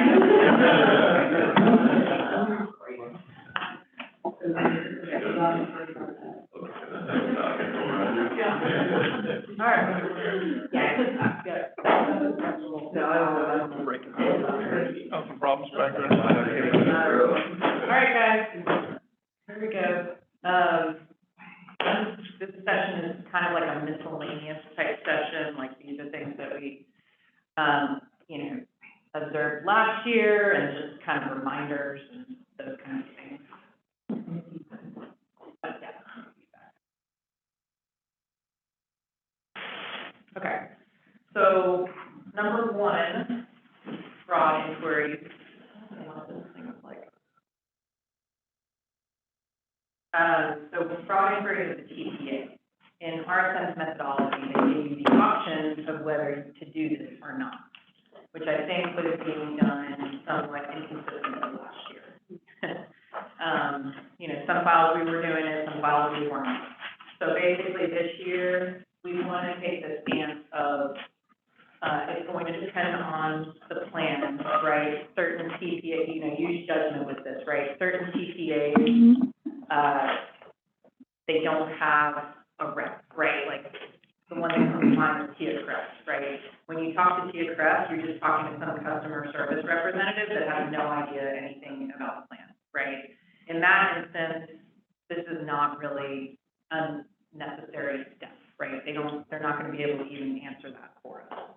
So that's an instance where you would say no in this box, will a great service organization be performed? Now, if they have a specific person that works for them, like that, is helping them with the plan and whatnot, we do need to talk to them about various things, fraud, any changes in the plan, maybe cybersecurity is a good thing too, that kind of thing. But if it's just the random customer service representative, it's a waste of time.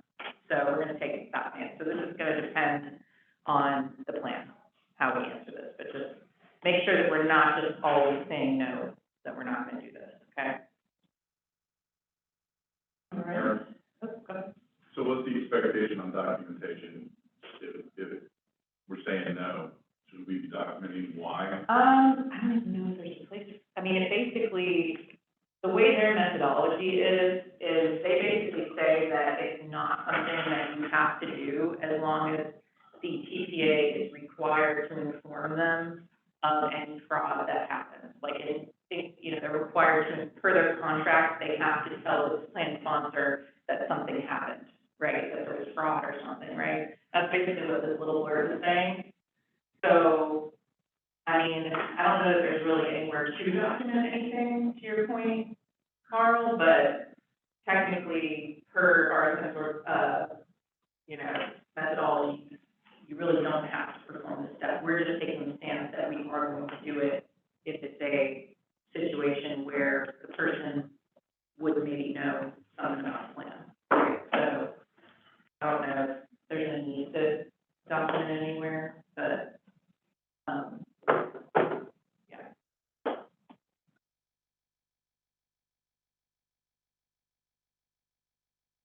All right, so disclosure of the parties of interest transaction, this is what David was trying to steal my thunder on.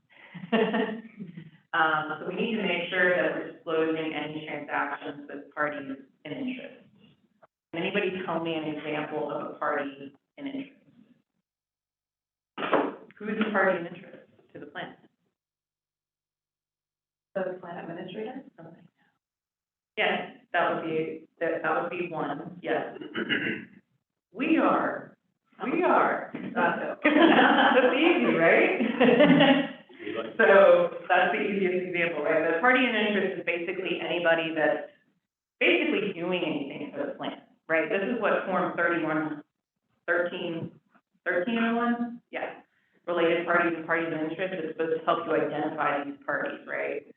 So the best examples are auditors, record keeper, investment advisors, actuary, attorney, basically anybody that's doing anything for the plan pretty much would be on that list.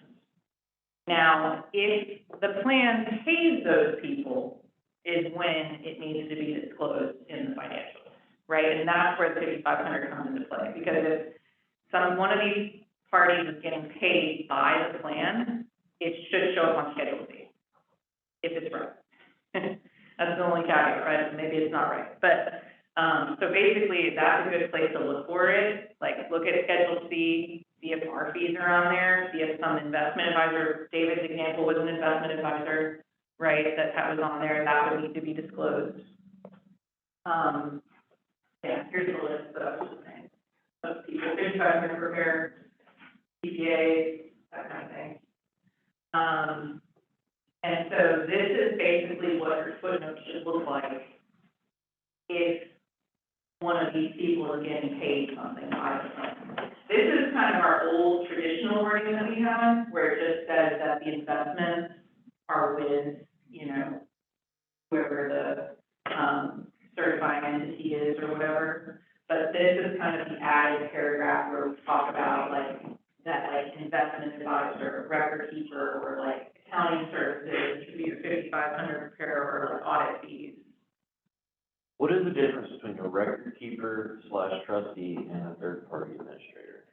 So, we always say TPA, but really probably the third party administrator can be somebody that is administering the plan for them. So you might have an instance where somebody is tasked with doing all the distributions, they get the distribution requests from the client, from the participants, and actually submit them to whoever the record keeper is. So we kind of use that word interchangeably with anybody that's a third party that's doing something for the plan. But when this is a good example of I actually had a third party administrator get upset because I was using the word TPA when I was talking about the record keeper. She was like, "You mean the record keeper, not the TPA, right?" I was like, "Yeah, well, okay." But, but yeah, so that's when you would typically see a third party administrator, when they're doing stuff for the plan and, doing transactions for them, stuff like that. And the record keeper is the one that's actually writing the checks and things, I guess is the best way to think of it. The TPA would be the participant account. Yeah, maintaining the participant accounts. And then the trustee is a lot of the time the same party as the record keeper, but you can have, and actually this is a good example because Reliance Trust is one that is the trustee a lot, but not the record keeper. ADP uses them, Mass Mutual, which doesn't exist anymore. Some trustees too. Yeah, that was the thing. So there can be a separate trustee. What is the trustee do? The trustee holds the assets, I guess, whereas the record keeper is actually like doing the transactions and stuff. That's kind of the best way to think about it. Is that a good way to describe it? And sometimes it's not a trustee, it's a custodian. Right. And somebody else is the trustee. Sometimes people that are involved as a company, are trustees. Seems like I asked a valid question. Yeah. A lot of people that might be involved. Yeah. I don't care who you are, just give me what I want. But this wording I updated, there's a document in the RSM, EBP RSM implementation teams channel, like SharePoint folder called EBP, new footnote wording. And I put a copy of this in there so people can go and copy that out of there and kind of put it in their report. So you won't necessarily always have this paragraph.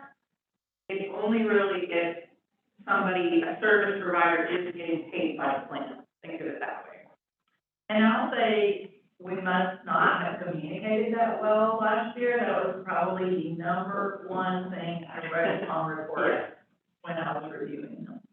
Is go to Schedule C, your friend, Schedule C, is expenses paid directly out of the plan. And if you have someone other than the record keeper, custodian, trustee, then that top paragraph needs to be added.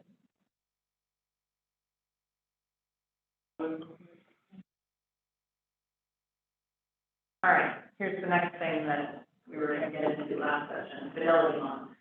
I think that last year, this wasn't making it into the file a lot of the time.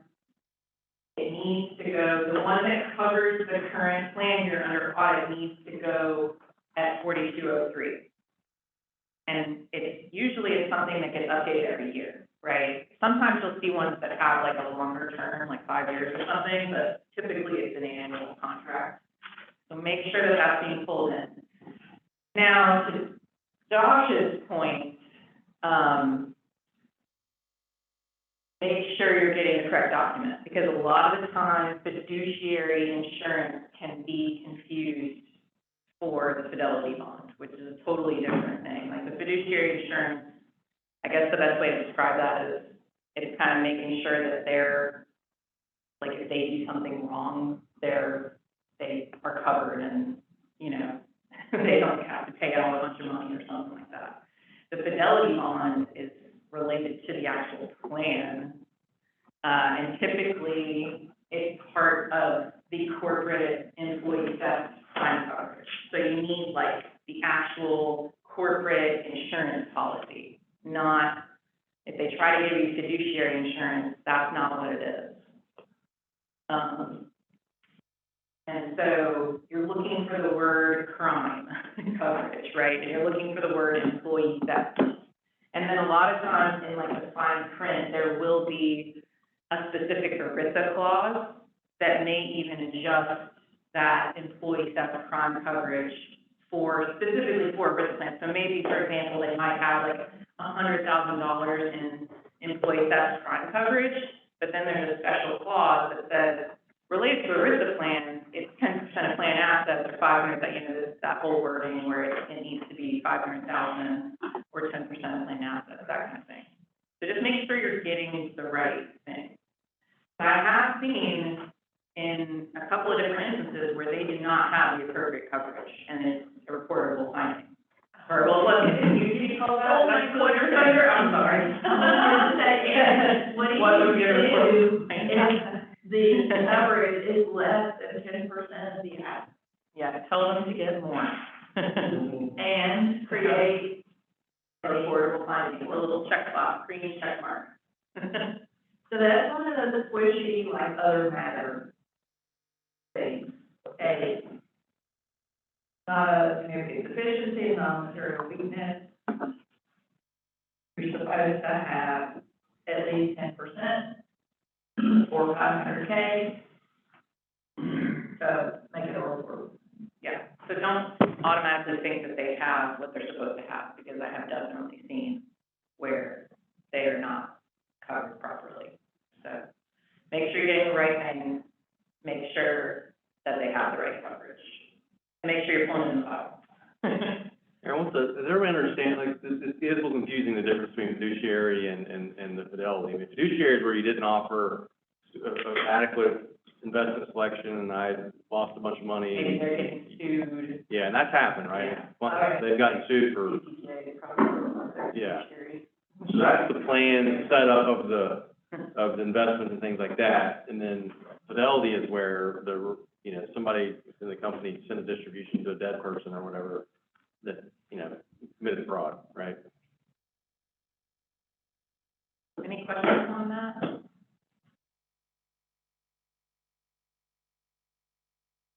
Partial plan termination. So just basically a reminder to kind of be on the lookout for this, because there could still be some companies that are struggling with the pandemic during 2021. It was kind of a risk, of course, in 2020 as well. The CARES Act did have some relief for this. This is kind of the wording that they have, which I won't necessarily follow that. But they didn't make it so that partial plan termination went away. You could still have a partial plan termination. What they did was they basically gave you the opportunity to rehire those people back. So if you laid off a bunch of people in the summer of 2020, they gave you until March 2021 to get that number back up so that you didn't have a partial plan termination. And that magic number is still the 20%, right, that we always use, where they basically lay off more than 20% of eligible participants, you would have a partial plan termination. But during the pandemic, they basically said, well, okay, you can lay all the people off, but if you hire them back, we won't make you have a partial plan termination or whatever. Not hire back those specific people, but just make sure that your active participant number comes back up, right? So basically that will still affect our analysis during 2021, right? Because that kind of covers, the date is March 31st, 21, but it really, from what I was reading, covers that full plan year. So as long as they got that number back up to that, 80% or whatever, by March 31st, they wouldn't have a partial plan termination during 2021. So is this a relevant plan provision for our 2021 audit?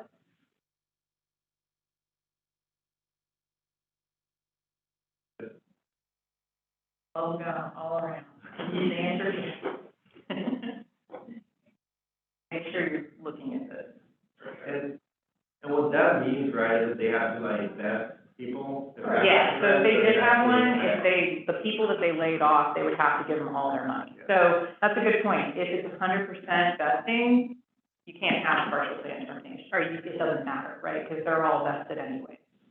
So you don't have to worry about it if they have 100% vesting. So it would impact our testing, right? If this happens, and we just found out at the end of the audit, then of course.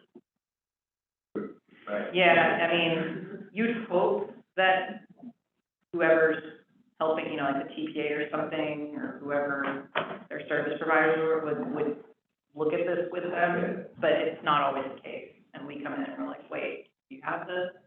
So, but yeah, that would affect your testing, because your distributions potentially that you're testing during 21 would need to be fully vested, but maybe they weren't. But it's only people that are affected by the layoff. It's not like everybody has to be 100% vested. It's just if they were laid off, as a part of this partial plan termination. So the employees that remain would still have the vesting schedule like they Right. had otherwise. Or if they Already. just quit or something, you know what I mean? It would have to be part of a involuntary, layoff or whatever, job elimination or whatever you want to call it. So this only becomes relevant when we find individuals in a layoff situation who were not brought back, and there's bad vesting going on.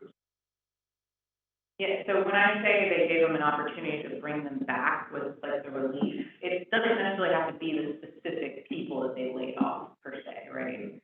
They just need to make sure that their active count, comes back up, right? So like, say they had, 1,000 employees and they laid off like 300 of them, right? That would have brought them down to like 70% of their people, right? But as long as they hire back enough to get to that 80, or not back to the 1,000, to like the 80% or so, they would be okay. It wouldn't have to be those same people necessarily, but like this would come to play like a furlough maybe, right? It's a good example, where maybe they like laid them off temporarily and brought them back later in the year. They wouldn't have a partial plan termination then. So, but it doesn't have to be the same people. They shut down the plant that brings their staffing down below 80% of what it was. That's a commercial plant. Like, because of COVID or just economic times, they are reducing their workforce, then you probably have a plan, a commercial plan termination. We have to get like a list of active participants as of March 2020 and March 2021, compare that? Is that how you determine the? Basically, yeah. So if you suspect that this is an issue, there's going to be like a specific calculation that you have to, it's not going to be something that we can figure out. It's more so like we need to look at the census, right? It's the best place to look at it, right? Here's our census last year, here's our census this year. If it drops by like a huge percentage, it's a risk that we need to address. Can we calculate it? No. The client wise, but we need to talk to them about it and say, hey, we think you might have an issue here. You need to look at, because we don't know who was laid off, who was terminated for cause, who quit. We don't know all that information. They have to put all that together. So it's not something, in other words, it's not something that we can figure out. We can figure out if it's a risk. So just know that bring it to an adult if you see that. And then we can address with the client. I guess your point, Aaron, like, since integrity sometimes within the census, or maybe a staff maybe it's not as knowledgeable as this, like, you as in charge, Michael, should be looking at the census to make sure if we need to be having this conversation early on. Probably the best place to see it, as long as it's being filled out properly, is the preliminary analytics, because all that data should be in there, right? The comparison of, plan participants to last year and all that, it will stick out in there as long as it's being populated properly, of course. But that's probably the best way to see it and document that there's a potential risk there. And I would say that if you do have this, you would need to add like a significant risk related to it. That would be I actually had that one last year. It didn't end up being a partial plan termination, but I put that as a risk and, we addressed it and that kind of thing,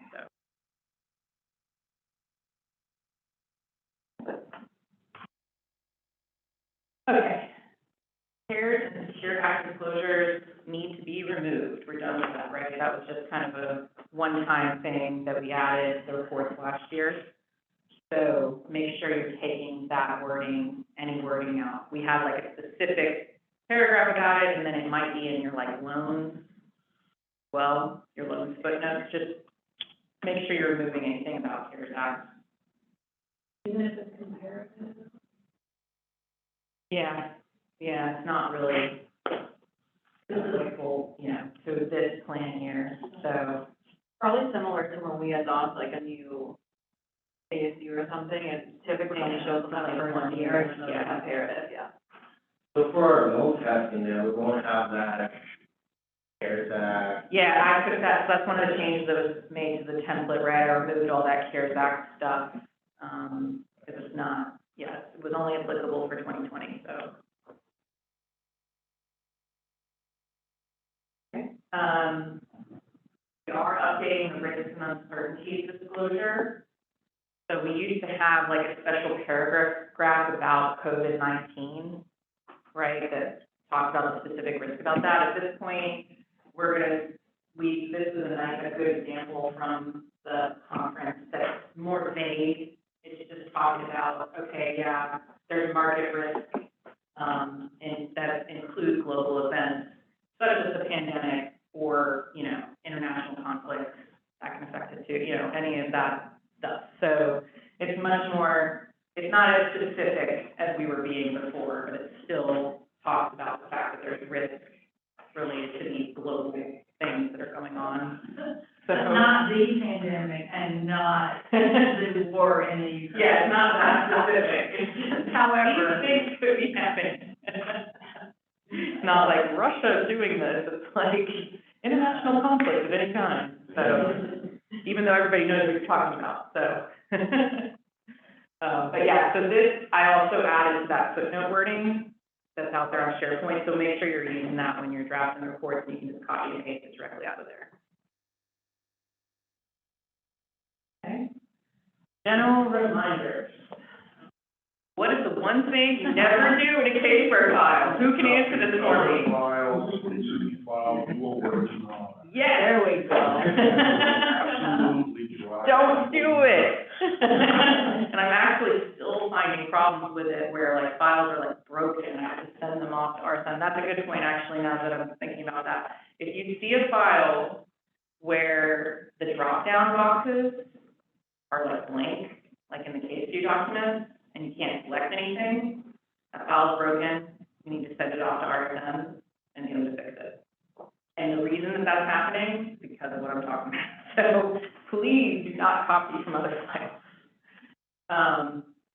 But specifically, definitely case view documents, don't do it with testing templates, right? You don't want to copy testing templates from a prior year file or the other file because those formulas get messed up as you go through them and all that. So please pull it from the templates folder. But probably also say limited scope, Oh, maybe in some yeah, way. that's I true. don't want those two words in any file. Yeah, that's a good point, actually, specifically when we're talking about like the Word documents that, you know, like 2001, that's like talking about the plan, financial statement stuff, I can't remember the exact name of it. That might be tempting to pull in from the prior file, but that has like limited scope wording all over it, and we don't want that in our file. So like they updated that document to be, you know, the new wording and SAS 136 stuff and all that, you know, so please don't copy anything from the prior year file because it might have the wrong wording in it. The only exception to this is copying in the stock evaluation stuff from stock evaluation paper file. That's totally fine, and it has to be done. Do not copy the 2305 from the prior year file because there will be updates to that. That's the, you know, our the controls and walkthroughs document with like the user control, entity controls and all that. Because that, there's gonna be, sometimes there's updates to the user entity controls, not very often, but sometimes there are. And then all referencing, the page referencing and things like that will be different in the current year, right? Because like the stock reports are never exactly the same, like there's different page numbers and stuff. So please don't pull that in directly from the prior year file, pull in the new copy. You can copy, you know, the documentation potentially that you have in that, but just don't copy the full file, you know what I mean? And that could be said for anything, right? The case view document, you can open one, open the other, copy the thing out of one into another, just don't drag the whole thing in. Questions on that?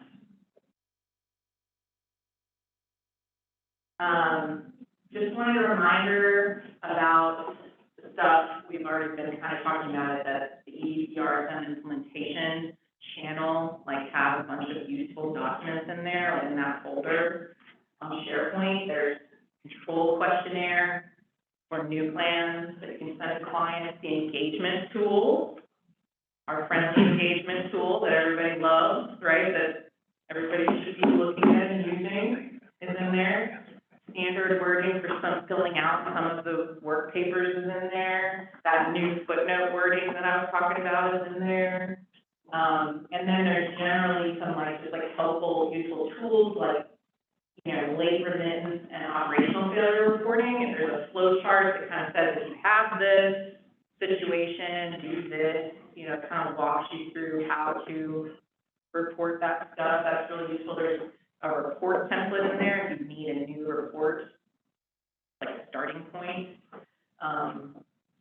So, and there's, 265 letter examples in there as well, that you can just copy and paste directly out of there.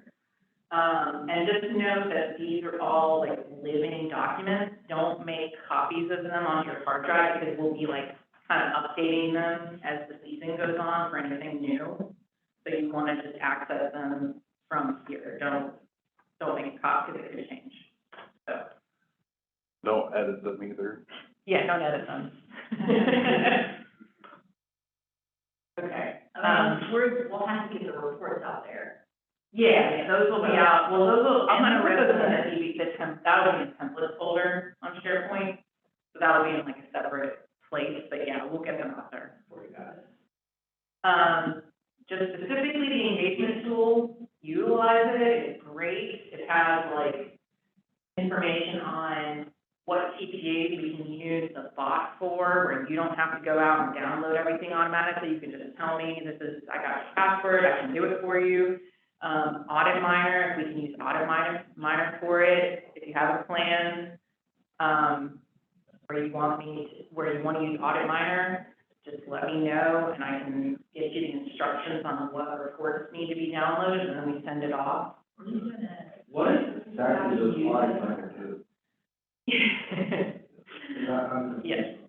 Yeah, I don't know that I have time to get into that right now. The important thing to know is that most of the usefulness of it is being handled by integrity at the front end, like with selection making and doing allocation testing and stuff like that.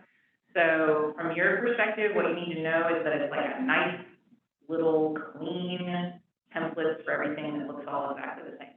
But It's kind of saying that's in there, right? yeah, those are in there. So like your 4912 participant statements will be nice and clean looking and all, anything that comes around with mine looks exactly the same, that kind of thing. But I guess what I'm getting at is that, Well, so that's an Excel document versus a PDF. yeah. But all that testing stuff and selections and whatnot, integrity is kind of handling on the front end. So like, it's getting into details of what, in other words, basically, most of what I send off to Audit Miner at this point, integrity is handling the upfront. Now, that's not to say that you won't, get to a point where like, maybe they're not doing it with some one-off plan that uses it, but what I would say to that is, at some point, I can go through the specifics of it at one of like our RLM sessions. I don't think this is the right time to do it because we're already behind. But what I was gonna say is that this, reporting guide that I've added to the engagement tool, basically, I've created a document that says, here's everything that the bot downloaded or that came from Audit Miner, and this is what you can use it for. So please look at that, because that will be, key in understanding like what you can utilize it for. I think from like a testing standpoint, it covers a lot of the TPA related side of the information, and then you just are responsible for either getting the payroll information from the client or using your payroll access if you're lucky enough to have it with good enough reporting. Yeah. And it just puts all the TPA data into a nice, clean format for you to use. So that's probably the best summary of it. But yeah, to your point, I will actually like open up all the documents and show you guys like in our next RSM session, like the specifics of it. And it's not on every, No, we're not using all every TPA. So there's some that it makes no sense. Like Fidelity already reporting is great, so we're not incurring the Audit Miner cost on Fidelity. TIA, same thing, their reporting is so good. It is auditor friendly, a lot of Excel that we love. So it did make sense to send that to Audit Miner, but our less than great TPAs, where things are pretty much PDFs and or their site is clunky to try to find information, that kind of stuff. So if you run into one, that you think, man, it would be awesome if I could get this in Excel, definitely let Erin know. Well, and the specific list of ones that we can use Automizer on in this, on the first tab. So if you're thinking that, you know, yeah, and then let me know if you want to send it off. So, But all the empowered, yeah, those have already been done. So all the top 6 are already taken care of. Like, so we're not sending it for certain ones, but like TIA, Empower, Fidelity, Principal, Transamerica, ADP, all of that stuff, the bot is pulling everything you need into the files. And then Audit Miner has been sent off, for the ones that we're using Audit Miner on. So those are good.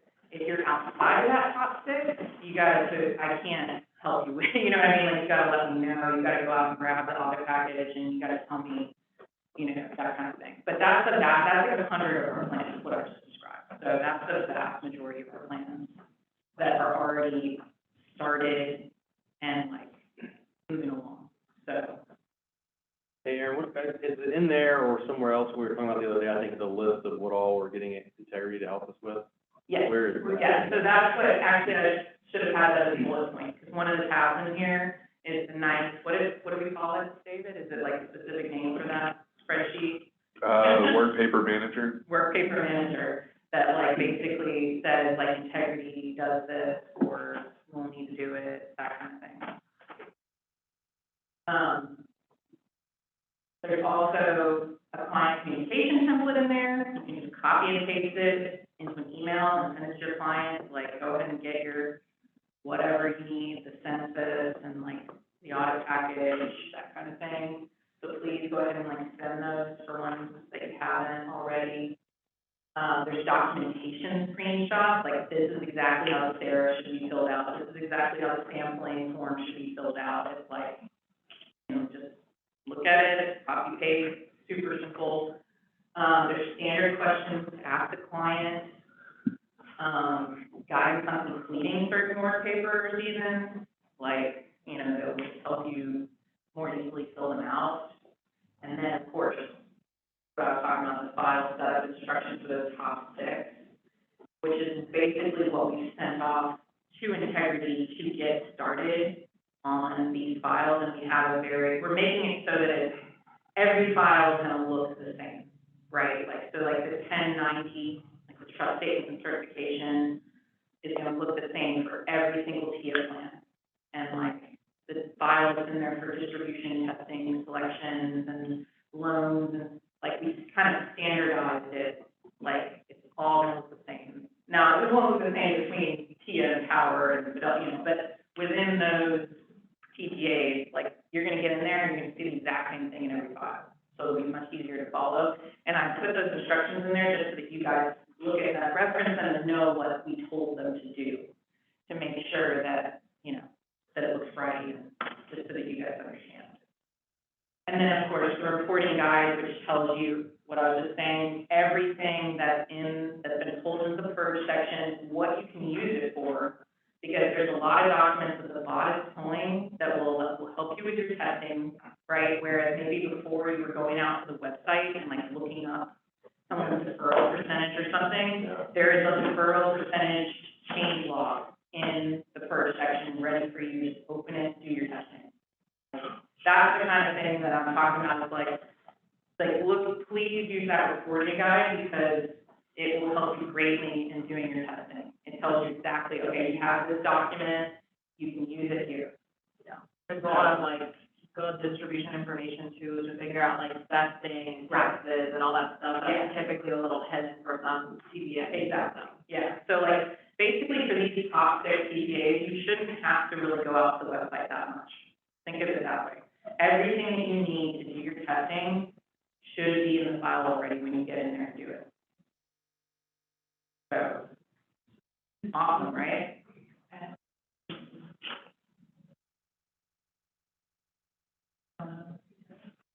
Yes, yeah, I guess, Karan, if you're out there, We were just wondering if you had any, comments or anything from your side on this, you know, setup process that we've been putting you through over the past few months, David and I.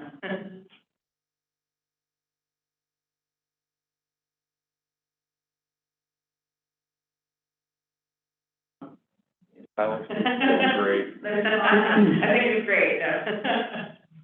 Well, it said there was talking, but anyway.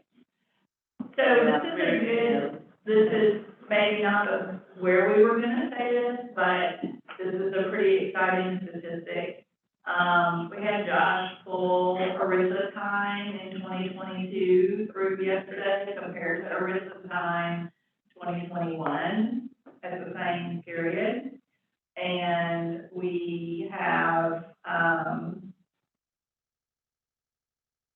it's like, which is crazy, 2,600 hours already 1,300 or something last year. EBP time.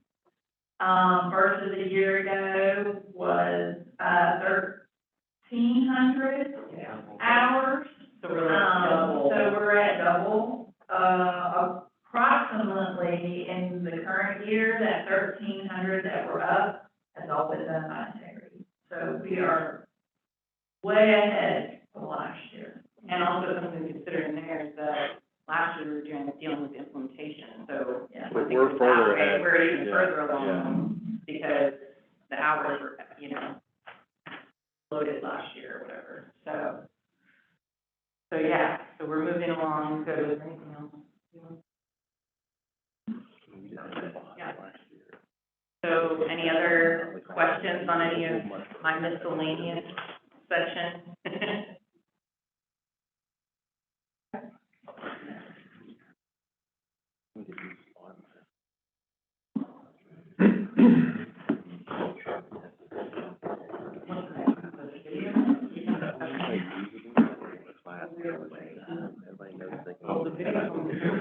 They're there to make it, say it's 45. Nobody use them where they can or whatever.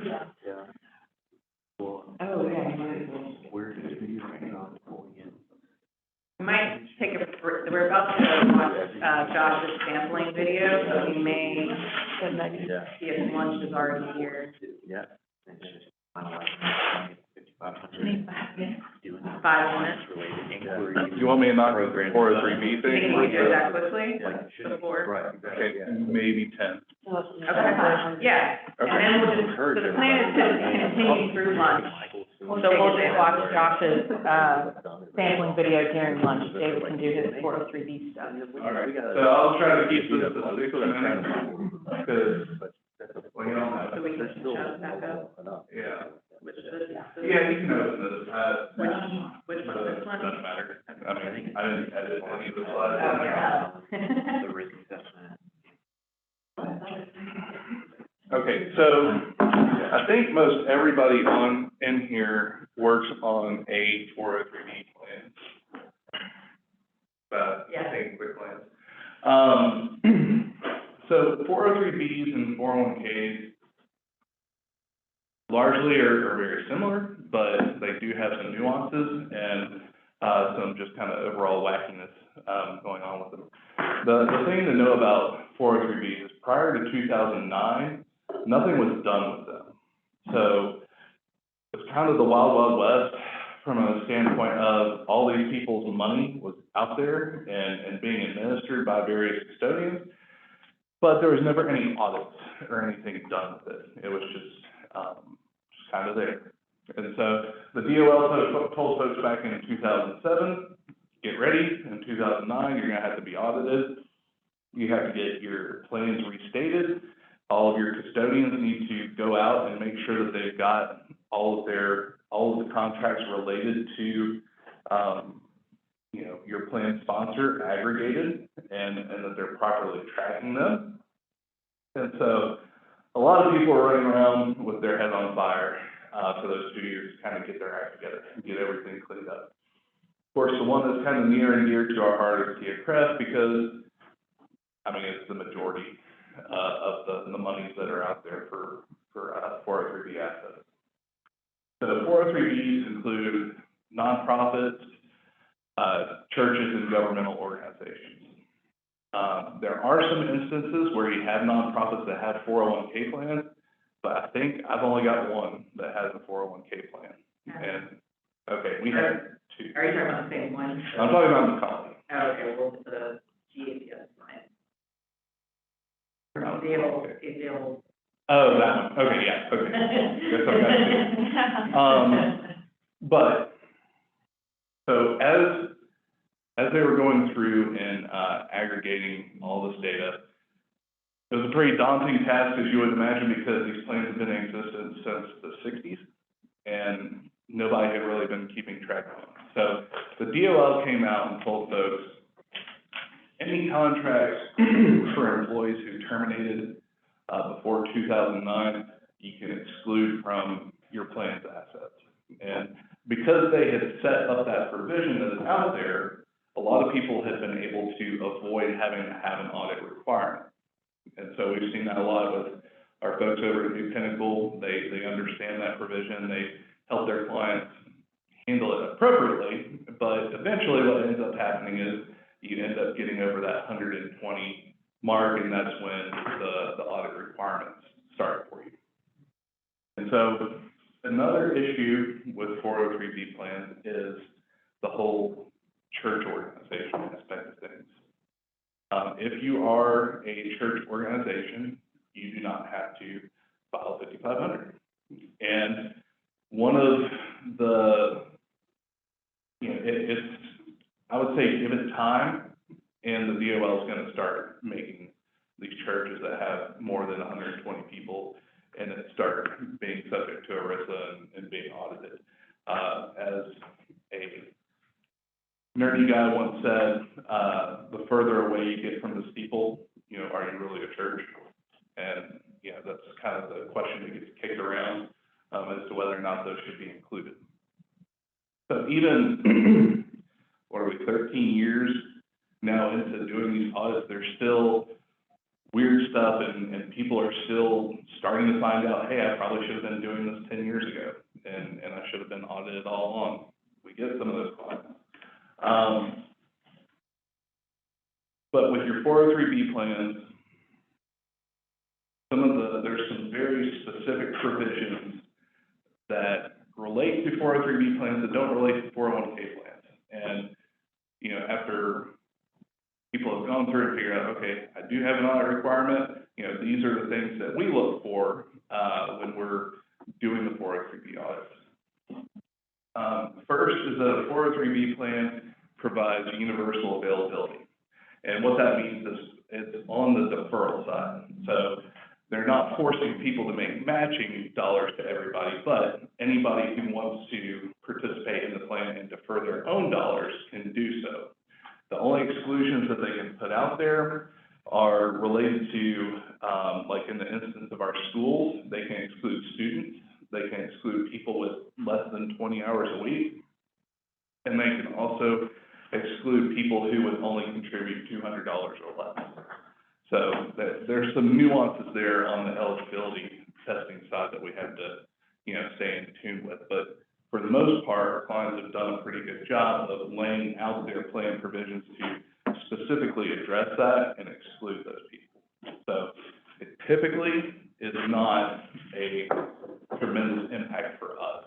The times where we see it are the people who, haven't been paying attention to their plan and didn't really get it properly restated in a timely manner. There's also, for the contribution limits not observed, the biggest issue that we run into with that in particular is that a lot of our 403B plans are going to, well, not all of them, but some of them are on a fiscal year basis. And so you may have individuals who, because of the way that they structure their deferrals, within a calendar year could exceed their contribution limit. So what people have to keep in mind is contribution limits are based on a calendar year, which is a taxpayer's tax year. And, if you have instances where people are contributing in excess of the 19.5 plus 6,500 that you can do do as a catch-up. If you have people contributing in excess of that, is it being done during the calendar year, or is it being done over the fiscal year basis? Sometimes that's fine, we just have to do that additional step to make sure that they didn't put too much money in a single calendar year. 15-year catch-up contributions, that is a special provision, again, that is unique to 403Bs, and I would say, I don't think I've ever seen anybody actually take advantage of it.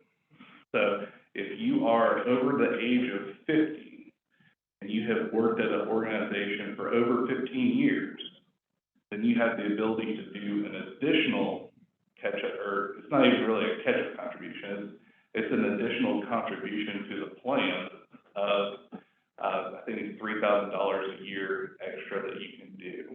And we disclose it in our report. I mean, for right now, for most of our clients, it's just a footnote disclosure saying that that's out there.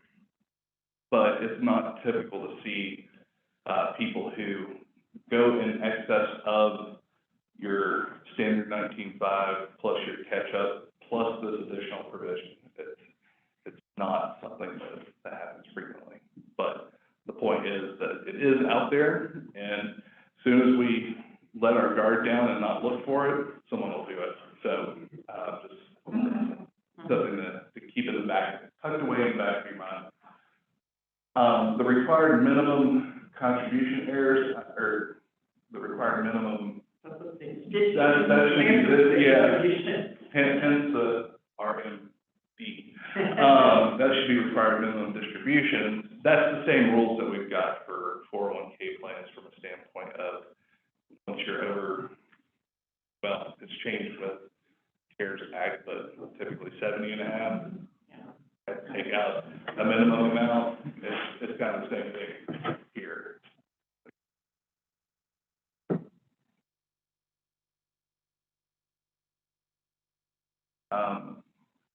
So one of the common errors that we have for our 403B plans, and I hate to use TIA repeatedly as an example, but TIA, so they do things weird.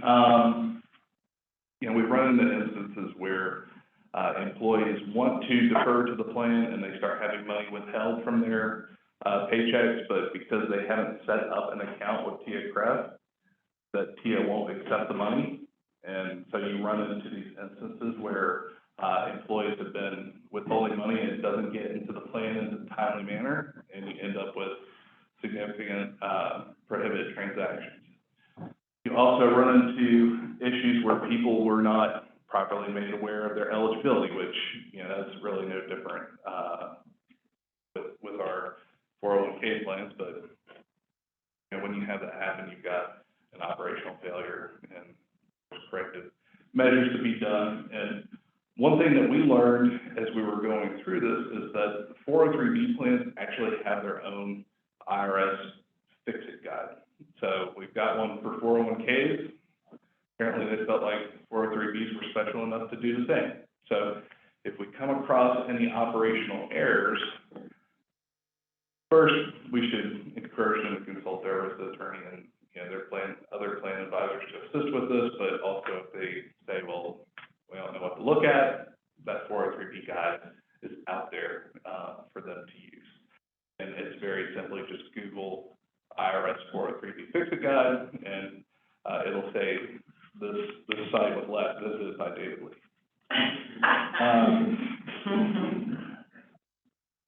The only other part that I wanted to mention on here, let's see if there was.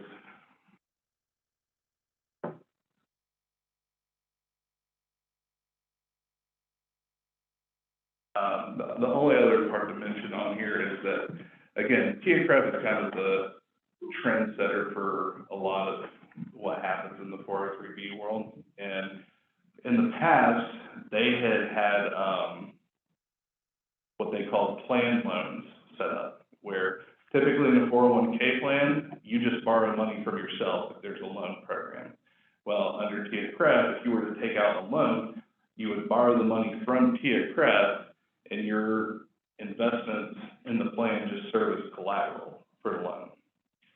They have since changed that in September of 2020 to where it now follows a more traditional plan loan, like what you, or excuse me, a more traditional participant loan, like what you would see in a 401k plan, where if you want to take a loan out, it comes out of your account and not out of Tia Credit's account. The only difference that we have between a 401k and a 403b participant loan is the fact that you still repay Tia Credit directly, it doesn't get deducted from payroll. So that's somewhat of a relatively Weird, you know. yeah, again, Tia's always been weird, they'll continue to be weird, and maybe one day, before we all retire, they'll kind of be like the rest of us. So when I'm taking, if I were to take a plan loan, and I'm in like a regular 401k, I take a loan, does my account balance get reduced for those amounts, and I'm no longer appreciating, or hopefully appreciating investment gains? You're paying yourself interest in your loan, basically. But yeah, so if I take $50,000, then my account balance is gonna be reducing, I will not have that, whereas the old 403B approach was, I'm borrowing from TIA essentially, and my account balance remains the same. So what they were actually doing was, they would take it and, it was similar but different. Okay, so what they would do is they would put it in a plan loan, default fund, which was actually invested in their guaranteed investment contract. So it was earning money. And what you were repaying TIA outside of the plan was interest being paid to TIA. So, again, a little quirky and different. And, you know, the good part is they've kind of caught up with the rest of the world. The impact that still sits out there for us is the fact that those plans that were taken out before September of 2020 that were done as a plan loan are still out there and being repaid, like they didn't convert it from a plan loan to a participant loan. And so we still have disclosures saying there's these loans, they no longer exist, but there's still some sitting out there. And then we have these new loans, which is what's being done on a go-forward basis.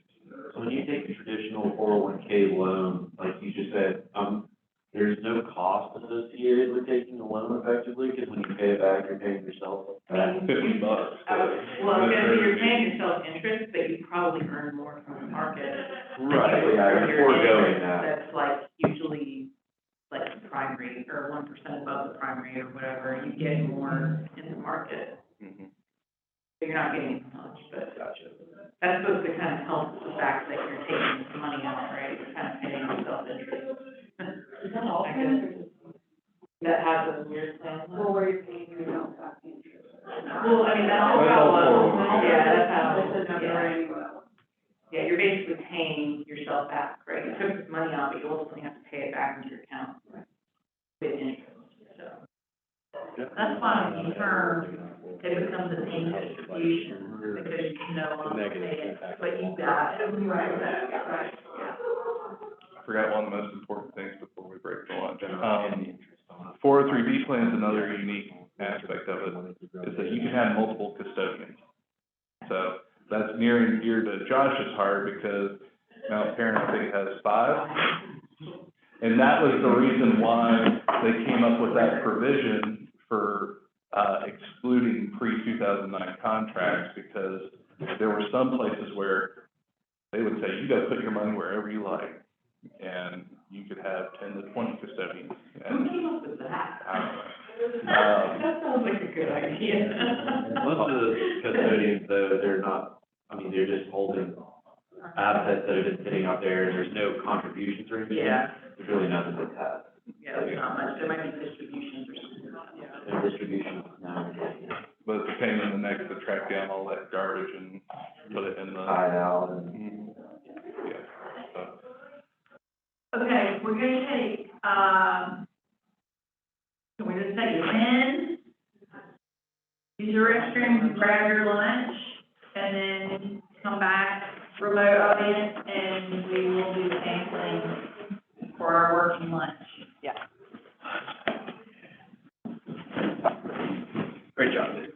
Thanks, man. All right. So Josh couldn't be here with us today, but he made us a video about sampling. So we're going to play it now.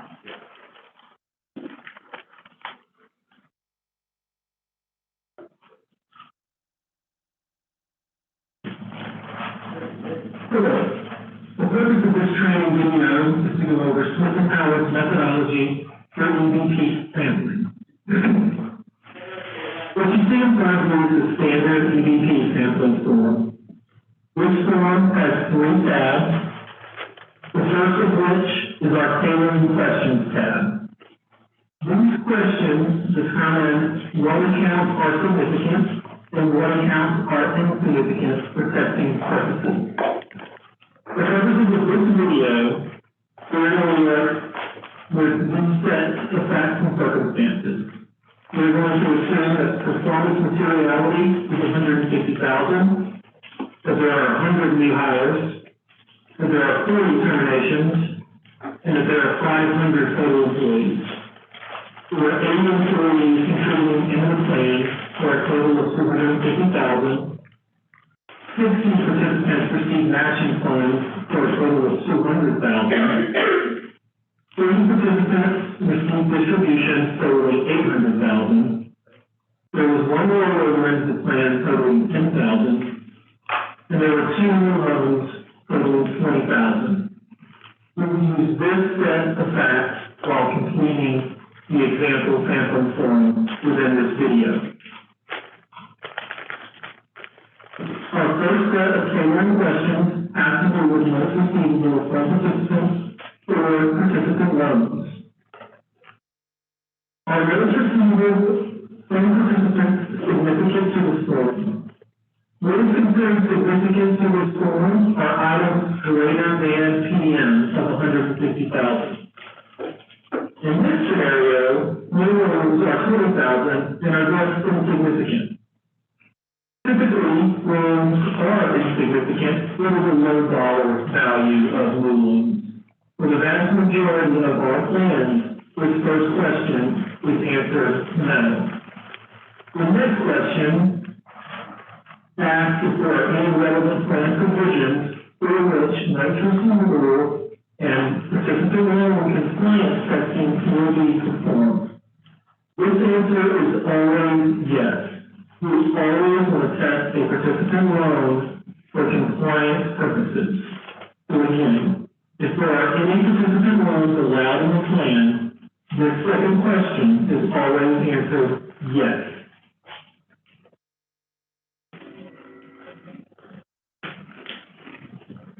The next area of the tailoring questions tab are the contributions coming into the plan. The first question, are participant contributions significant to the form? The answer here is yes, when employee contributions are 250,000 and PM is 150,000. Therefore, the answer is yes here.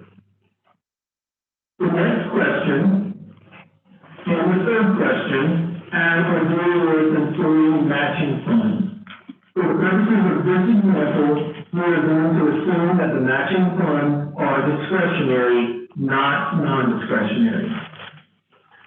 So are the discretionary contributions significant? The answer is yes, and 200,000, and PM is 150,000. Therefore, this question is answered yes. And for purposes of this example, we will assume that there are no non-discretionary contributions, $0. As such, this will be answered no. The next question populates, are there any relevant plan provisions for which compliance testing will be performed? Who knows the difference between a discretionary and non-discretionary match? I was gonna throw that out there. Anyone?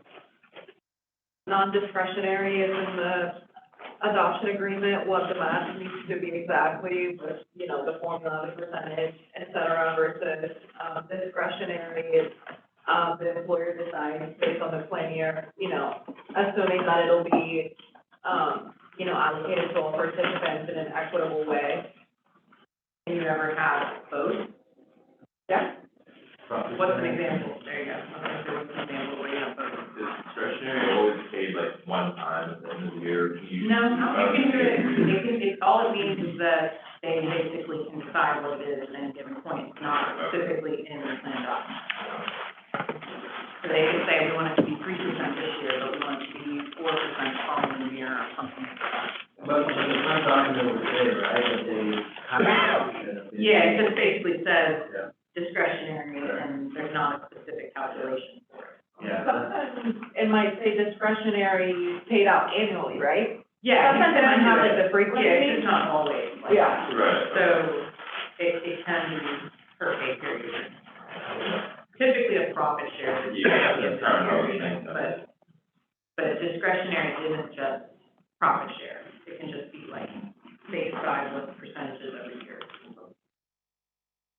Sorry, just wanted to make sure everybody understood. The answer here is no, because there are no non-discretionary contributions to debts. And we will document that as such here. The next question, are rollover contributions significant to the firm? The answer here is no. We have one rollover with 10,000. So the answer is no. However, there are relevant firm provisions for which compliance testing will be performed.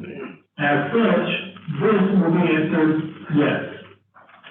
Now, I'd also like to take a moment to point out, while rollovers are typically insignificant to the plan, that being less than PM, there are instances where rollovers are significant and greater than PM. In such cases, the first question would be answered yes, and rollovers would be considered a significant contribution towards the debt. That would be the exception and not the rule. The next section of the form relates to distributions. Are distributions significant to the form? We have 800,000 of distributions, PM 150,000. Answer here is yes. The last section, other samples, allows you to sample other areas should you need it. However, this will be very rare, and usually this section will be left blank. I'll be like transfers. testing. Now that we've completed the tailoring questions portion of the form, our next two tabs automatically populate. The second tab goes through the sampling methodology of our significant accounts, the ones we've identified as significant on this tab. And then our third tab details the sampling methodology for what we've identified as being non-significant, but having to be tested for compliance purposes only. This will include the participant loans and the rollovers, as these amounts were immaterial, less than PM, but will still be tested for compliance purposes. Next, we will go to the data and significant accounts portion of the sampling form. The first testing area is participant data and eligibility. And the first question is the number of population. Typically, in the vast majority of our plans, the answer to the number of population will be one for all testing areas. There are certain circumstances where this could be more than one, but again, that is the exception and not the rule. There are two methods for testing participant data and eligibility. One is testing the entire population, and one is testing new hires and terminations. The factors determining whether or not which methodology we take depends on if the plan was audited in the previous year, either by Smith & Howard or by another reputable firm. If the plan has been audited in the previous year, we will test the new hires and the terminations, which is the change in the population. If this is a brand new plan that was never been audited, we will test the entire employee population while testing eligibility. For purposes of this example, we are going to assume that this is a recurring audit and test new hires and terminations. To be clear,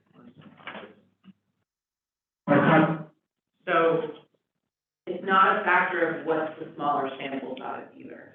Because I know that that was maybe going on last year some, where it's like, oh, well, it'll be a smaller sample size if we just test the entire population, versus doing new hires in turn. We want to focus our testing in on newly hired people, right? So if it's a reoccurring audit, we need to be doing that, not testing the full population.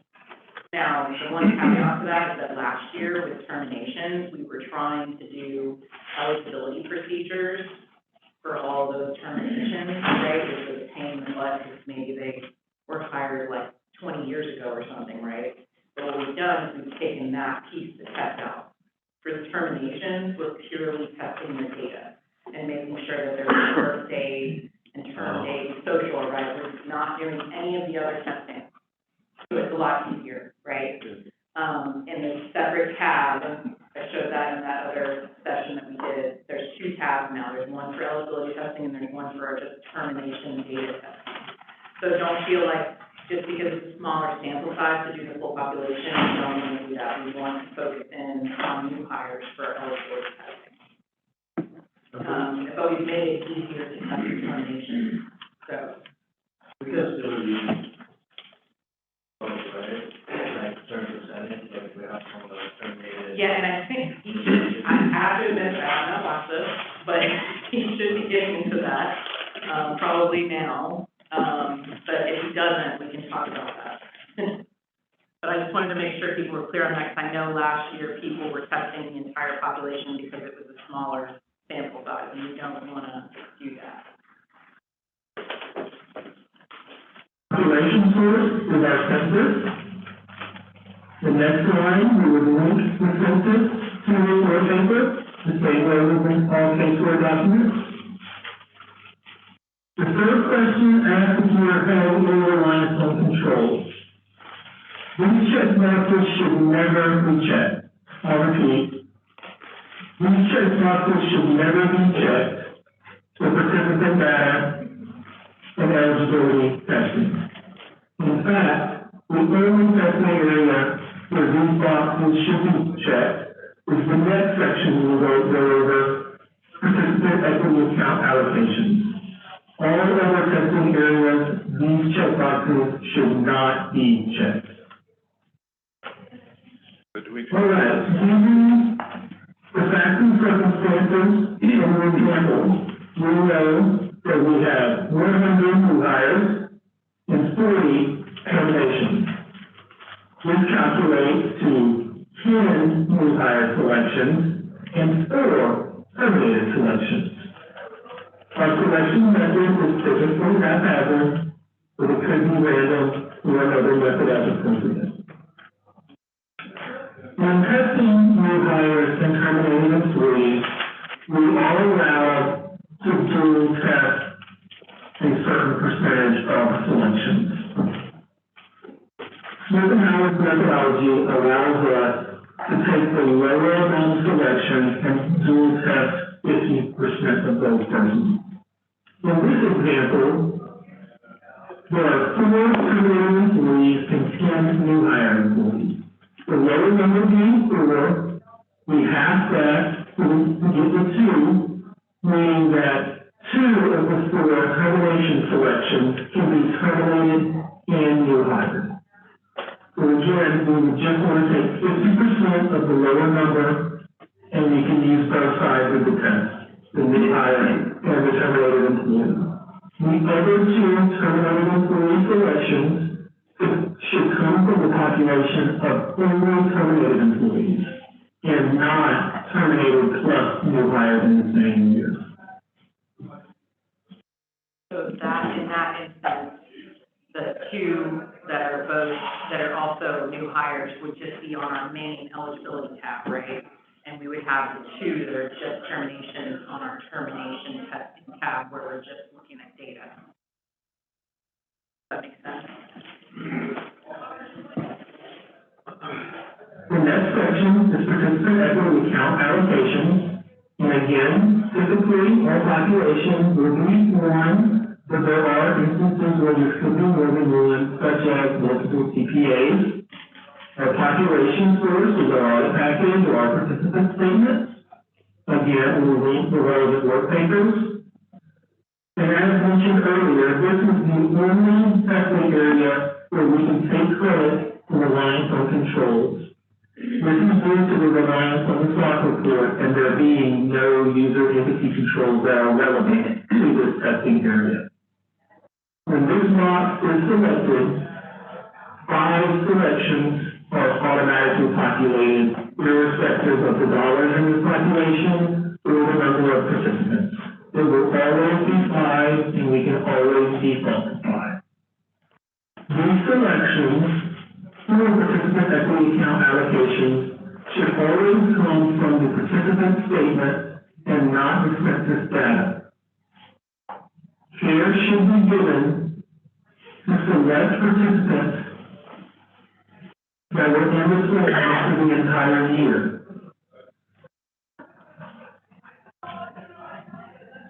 But again, the main takeaway for this testing area is we will always test 5 as long as we have a clean SOC report. No need to like put population. The next testing area is contributions into the plan. So like it defaults to 5, and I know some people would maybe try to populate the numbers in there, and that's a pain in the butt to figure out that stuff, so you don't have to, it always defaults to 5, and in our EBP engagement tool, we have like kind of standard wording that you can put in that kind of documents that. It wasn't necessary to put the actual population number in here, because 5, no matter what. So just make sure that you're, putting that wording in there, and you don't try to figure out the count. It's not necessary.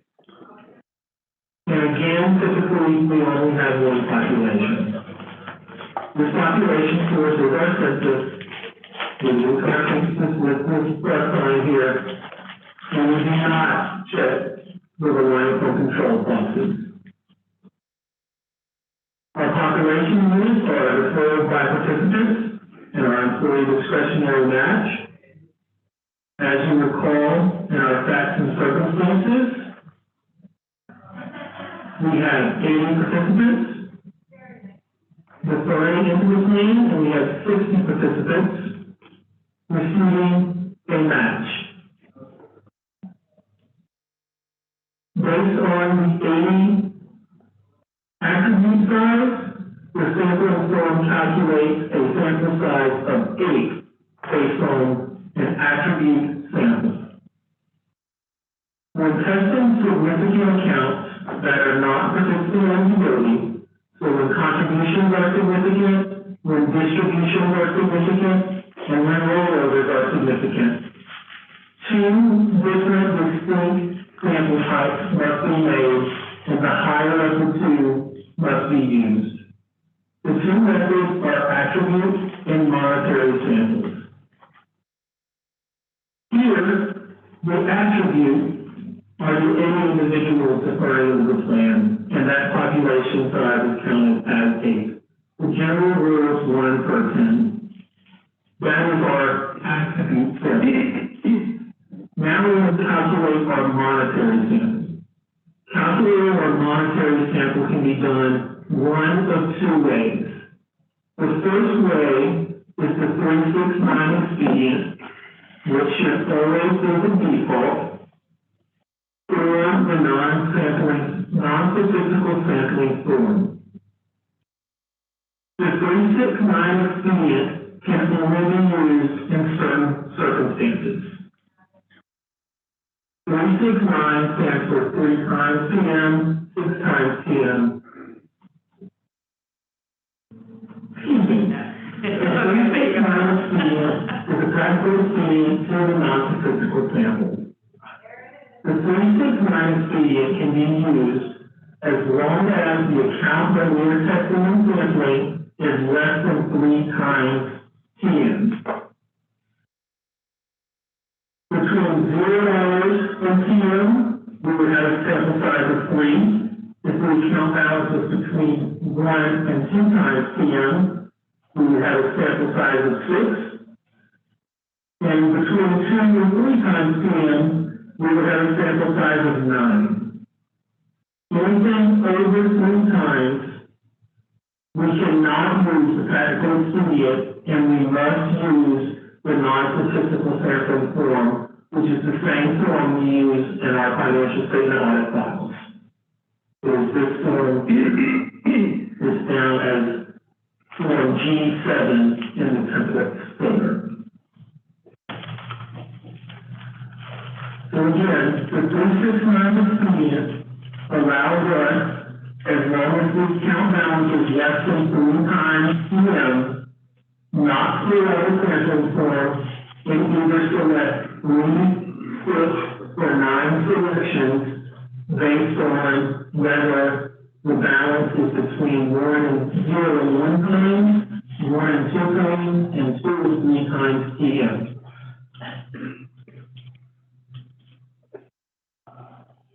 So going back to our example, contributions are 250K, which is between 1 and 2 times PM. Therefore, the monetary sample size would be. He's using the term PM, but it's really PM, not to confuse, but they're they're the same thing basically, but make sure not to confuse you with PM, performance materiality. 6. The form looks at the higher of the attribute sample and the monetary sample and populates the higher value. We always want to take the bigger number in the sample, whether it be driven by the attribute model or the monetary model. So in this scenario, the attribute sample calculated 8, the monetary sample calculated 6. Therefore, we would use the attribute sample size of 8. And similarly, again, when we have significant accounts that are not participant eligibility, such as contributions, distributions, or rollovers, we are required to calculate an attribute sample size and a monetary sample size.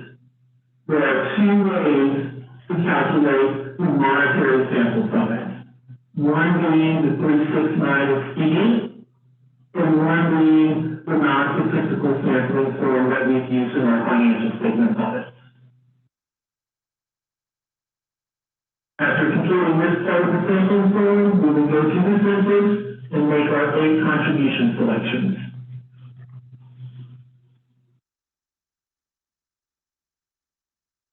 The next section of the form are distributions, and again, we will assume one population, but there could be more than multiple TPAs. We will enter the TPA name as the first question. The nature of the population is distribution out of the plan, and the population source is the distribution detail, which is covered by the certification. We would link the distribution detail. We would not check the reliance on controls box. And we would complete the form. Using the facts and circumstances, we know that there are 3 distributions totaling 800,000. So the population size is 4. That gives me an attribute sample size of 4. Now I must calculate my monetary sample size. Now, since we calculated the attribute sample size of 4, we must calculate the monetary sample size. First, we try to use the 369 expedient. However, 3 times PM is less than. Before we get too far into the question has come up, so with the contributions, there's typically going to be a difference between the sample size calculated for employee and employer contributions, right? But we're basically doing our contribution testing, for both employee and employer on like all of our selections, right? So it's basically the bigger of the 2, So in that instance, it was 8 employee and 6 employer, is that what it was? So basically,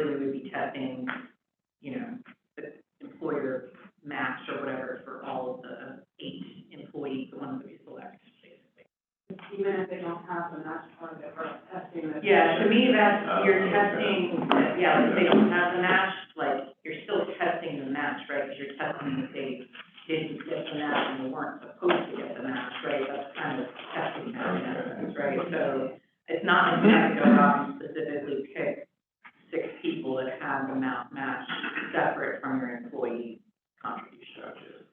So, but basically, you're kind of using the bigger of the 2 numbers. And sometimes the employer can be the bigger number, it's rare, but basically the bigger of the 2 is what.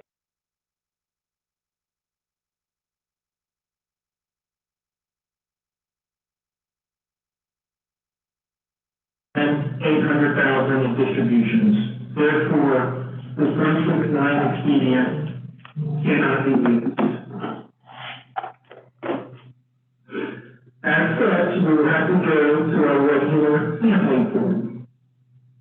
Here we have already populated some of the fields, distributions, 800,000. We see our materiality here. We're going to use this materiality, our relevant assertions, what we're testing, and which sampling or selection method is being used. We'll always use non-statistical here. Then we have a set of 4 questions to ask.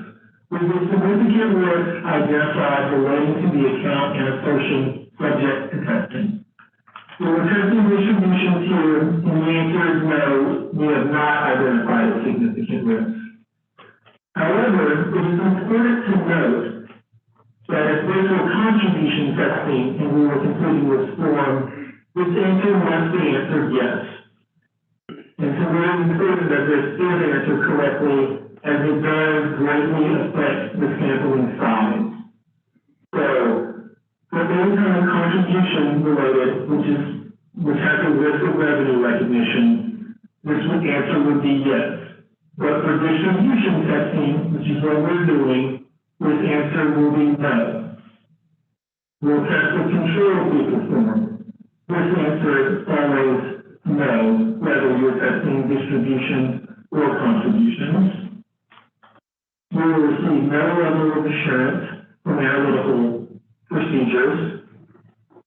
And we will make a haphazard selection or perhaps a random selection. And here, our ISI value is 75,000.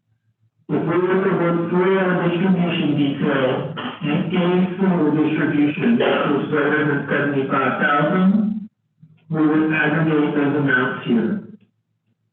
For purposes of this video, we will assume that there is 1 distribution of 100,000. That increased our minimum sample size from 10 to 11. Our actual sample size will be 10, and we will also test the 1 ISI while doing distributions. We will not use data analysis software, and then below is where you link up the results of your audit procedures, the same way we do in our financial statement audit files. So again, we have to use the sampling form for distribution because the 800,000 is more than 3 times PM. We cannot use the 369 expedient because of this. We must use the sampling form. And another important thing to point out, whenever you have to go to the form, when considering these 4 questions, it is important to take note what area you are testing. If you are testing contributions, we must answer yes, that a significant risk was identified. All other accounts can be answered no. Again, contributions, a significant risk must be answered yes, as a significant risk exists for revenue recognition. Now that we have calculated our monetary sample size of 10, we go back to the normal form, and we enter 10 as our monetary sample. And detailing the 10. In this instance, the monetary sample is greater than the attribute sample. As such, we will test the 10. Haphazard or random. So from here, we will go to our distribution detail and make 10 random selections plus one individual significant item, which is the 100,000. Now we are done with selections of our significant area. One reminder, I guess, is that we always have to make sure that we're testing each type, right? Each type of distribution, so the selection, if the sample size was 11, right, but, I mean, this is kind of a bad sample, because there probably wouldn't be more than 11 types of distribution. But say the sample size was only 4, but there was like 6 different types of distribution, the sample size was 6. Same with contributions, we want to make sure we're testing all the different types of contributions, catch up, raw. Those are the main things, just make sure that we're selecting each type of contribution or distribution. We are ready to move to our non-significant accounts. Now that we have made all the significant account selections, we can now move into the non-significant accounts, which are our participant loans and our rollovers. Again, the number of populations is typically going to be 1. We enter the name of the CPA, we link to the loan schedule. We do not take any reliance on controls. Our population is the loan as it can be recurring audit. We have 2 loans, which calculates as a sample size of 1. Our sample size will actually be 1, and will haphazardly or randomly test it. One thing I would like to point out here is, after you get to above 10 loans, the form will start calculating a sample size of more than 1. Once you get over 20, it will go to over 2, and so on and so forth. Because this test is for compliance purposes only, no matter what the sample size calculation is, we will always test 1. This sample size calculation above maxes out at 25, but again, we will always only test 1 new loan into the plan unless there's an unusual circumstance. So to conclude, when testing new loans, we always only test 1. So the unusual circumstance would be like a new plan. We're going to actually test the number that says test if we're like auditing a new plan. So. Yes, everyone probably needs to be aware, if you have not done this testing recently, that in actuality, you will be testing 2 loans. You will be testing a new loan that occurred in the year under test, and it will also ask you to test an old loan to ensure that that old loan has been paid and the interest is correct. You are actually testing 2 loans. Yeah, that's a good point. Now, the second one, that's like an older loan, there's not really, I mean, much to get from like a testing perspective, other than we want to make sure that they're basically repaying the loan timely in accordance with like amortization schedule and whatnot. So from the perspective of making selections to actually send to the record keeper, you're probably not sending that selection that you're talking about to the record keeper, you know what I mean?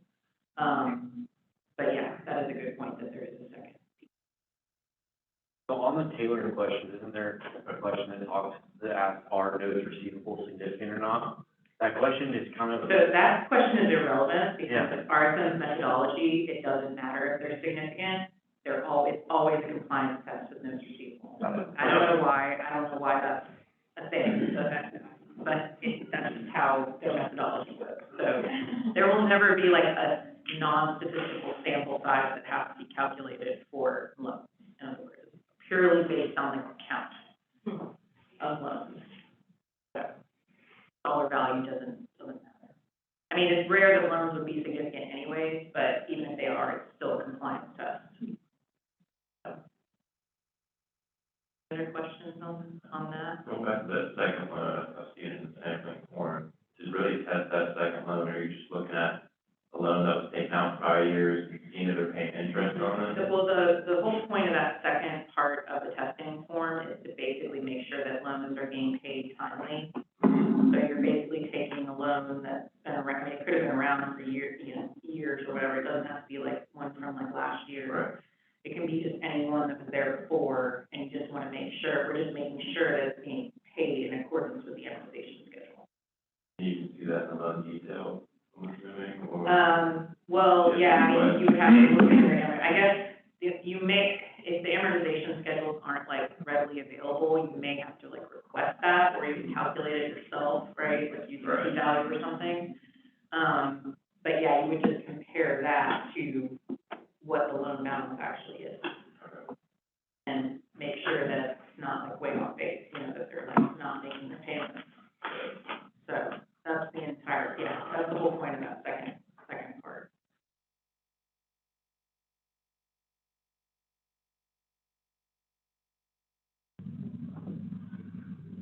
Okay, moving into rollover contributions. Typically, again, we have one population. Our details, our rollover details of population. We have no reliance on controls. And here we have one rollover. And our actual size will be 1. But again, perhaps we had 11 rollovers that were still below materiality, so this calculates the sample size of 2.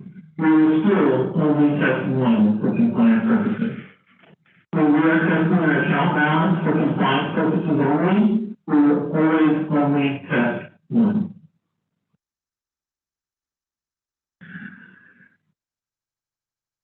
There is a tool that has been put together that details all of the sampling information that I've just covered. This is located in SharePoint in the EBP engagement tool. This goes from our tailoring questions tab to our significant accounts tab into our just compliance testing tab. This Excel workbook is a good guide for the vast majority of our plans and how to answer this sampling form while going through. It also includes the 369 methodology guidance, as well as some other just common questions. And again, this is the EBP engagement tool that is located on SharePoint. Now, to do a quick 2-minute recap. The first tab of our sampling form is our tailoring questions form, and it determines what accounts are significant. Remember, for the account to be significant, they must be over PM. However, even if an account is not over PM, we still most likely test one of those transactions for compliance purposes. So even if we answer no, that account is not significant, it is very likely that the next question will be answered yes, because we will introduce certain compliance procedures from now on out. Regarding our significant accounts, participant non-eligibility selection methodology should be based on whether or not this is a recurring audit or a brand new audit. If it is a recurring audit, we will test the new hires and the terminations. If this is a new audit, we will test the entire population. If this is a recurring audit, we will test the new hires and the terminations. Also, when testing new hires and terminated employees, you can use half of the smaller selection number is a dual test selection. The other significant account areas such as contributions, distributions, or perhaps even rollovers have two distinct sample sizes that must be calculated. One being the attribute sample size, which is based on number of occurrences, and the second being the monetary size, which is based on dollar value. There are two ways to calculate a monetary sample.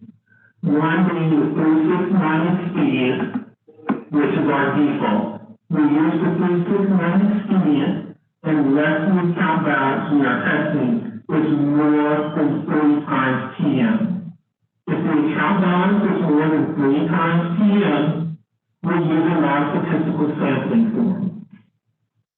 If we are forced to use a non-statistical sampling form, it is important that when answering the question, if an identified risk has been, a significant risk has been identified, that we answer that question appropriately. If we are testing distributions, that's always answered no. However, if we're testing contributions with the sampling form, we should always answer yes. And again, if we have to resort to this form for contribution testing, the question of if a significant risk has been identified must be answered yes.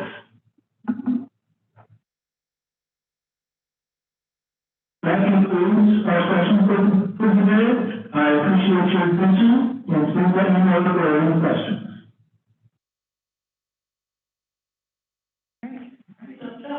So for rollovers and loans, for continuing audit, it's always one of each. Rollovers could be in here. Dollar amount. Okay, so Yeah. it's greater than TM. Well, greater than OM in that instance. Oh, Like if it's significant on the SARA, think of it that way, right? Significant on the SARA is OM. So I would say most of the time, they're gonna be compliance tests. There will be a few times where rollovers are material though. And then you would actually have to do, you know, statistical sample, a non-statistical sample size. Any other questions on our sampling?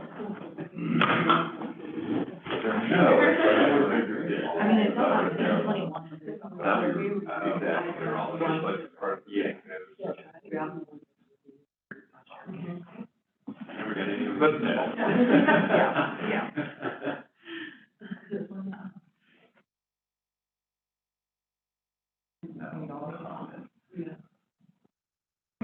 Change.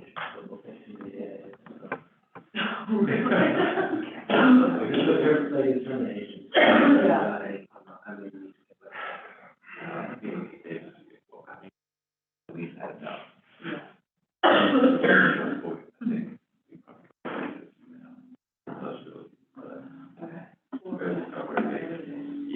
Okay,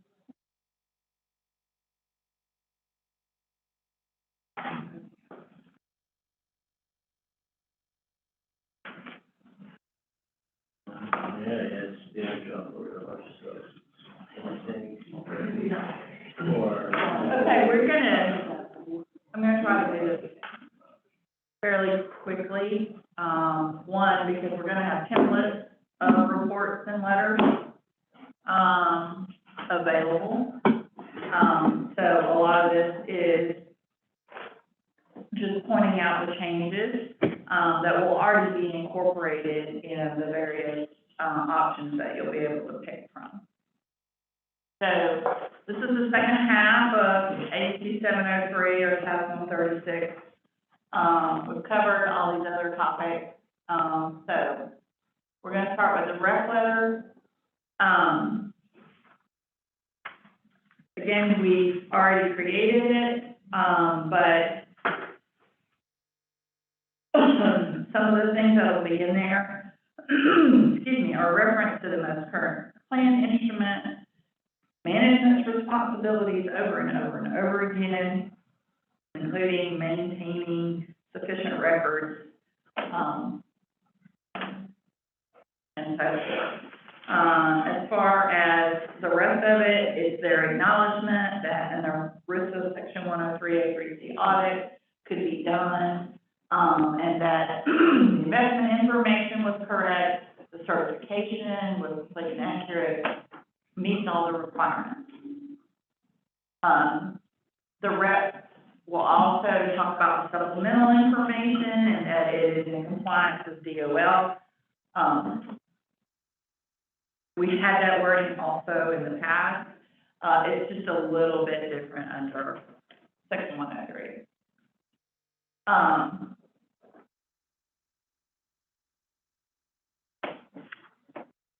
can show you a quick example of a letter. Doesn't look like Word. Oh, I'm sorry, Word.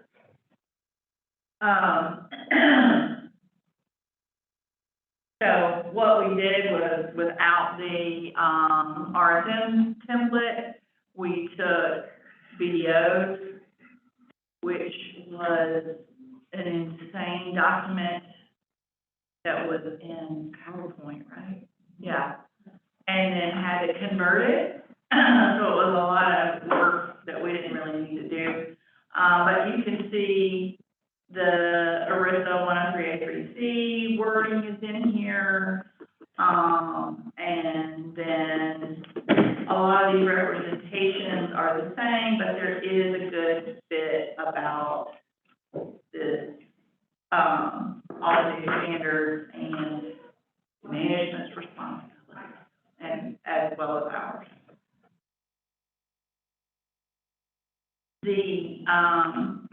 Those charged with governance, we've alluded to this a couple of times today.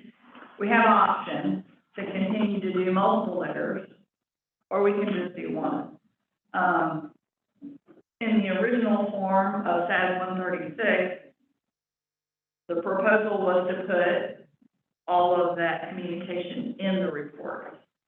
And our industry went nuts. Said, no, we're not, I mean, if the report is already 4 pages, it would be a book. And, so there was a lot of that ridiculous, so it became optional, but I cannot imagine a single firm on the planet that is going to make the reporting longer. However, all of these, AUC 250, 260, and 265 are all required communications, and now they're also required to be in writing. But as you can see over there, they're all considered reportable findings, and we are going to do one letter.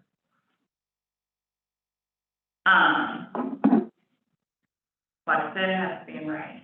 So the communication has to include the description, enough information to those sorts of governance to understand what it's saying, and then an explanation if that has an impact, potential impact to the financials.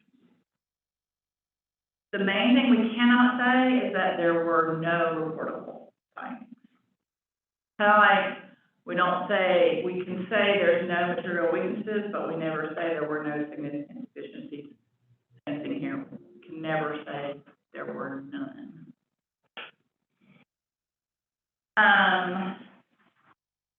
I think that is it. I can show you our letter that we did for Remain at Home. This is going to change because the RSM template is way less CYA than BDOs. And so you'll find here this whole thing that explains all this information we thought was required because BDO was doing it. But we've become way more knowledgeable, and it won't be like this. We won't have this in our template. Yeah, I think RSM is maybe 3 pages or something Yeah, like so it'll be much more reasonable. But within it, you will have, we didn't have any material weaknesses or significant deficiencies on remain at home. But the template will have that and show you where to insert it.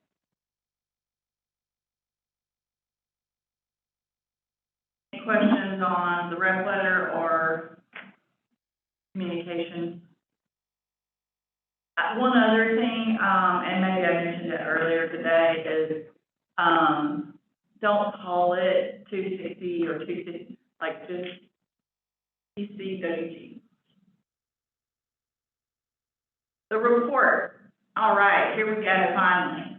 So this little chart is the non-103 on the left, or old school full scope, and then or section 103A3C audit, report, the old limited scope. So here's the changes. The first paragraph is gonna be the scope and nature, then the opinion, then our basis for the opinion. Hopefully we won't have going concern. We're not putting key audit matters in. That's the option to air the dirty laundry. Then the responsibilities of management, shocker. We can almost spout those off now, right? About the certification and so forth. Then our responsibilities. Then there will be an other matter paragraph about the supplemental information, like we always had. And then another other matter paragraph about last year's disclaimer.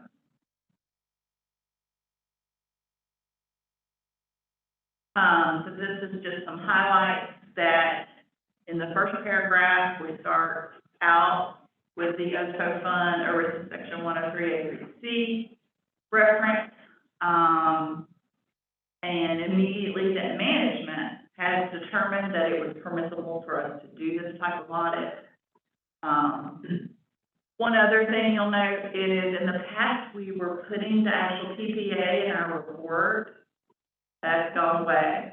That reference to who that is just in the footnote, in note 3, the investment footnote. Which makes life a lot easier. Sometimes we might call it one thing in the report and then it's another in the footnote. So that's been eliminated.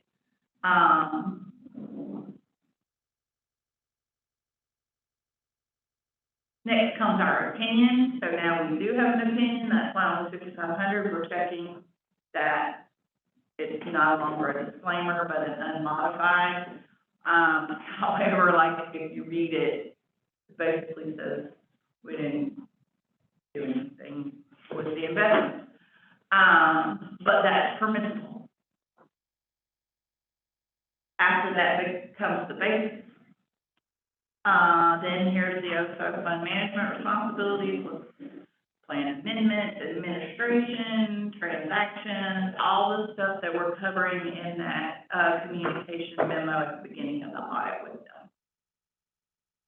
Then our responsibilities, and this got also as lengthy as in our financial statements, we got the same, the auditor responsibilities expanded.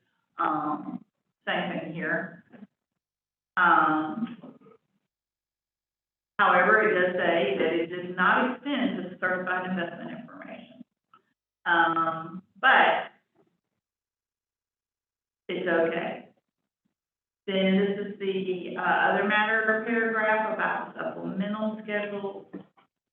And then this is the paragraph about the prior year. So in some large percentage, I don't know the number, of our plans, if we had a limited scope audit that we did last year, then it is most likely going to be under ERISA section 103A3C audit. This year, this is the report.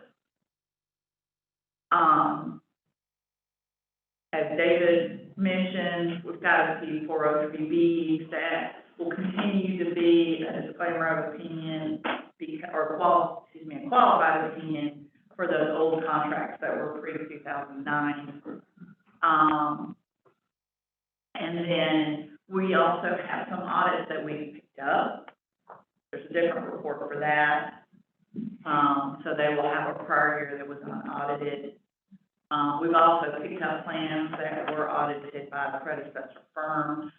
Those will also have this other matter, but it will refer to their report.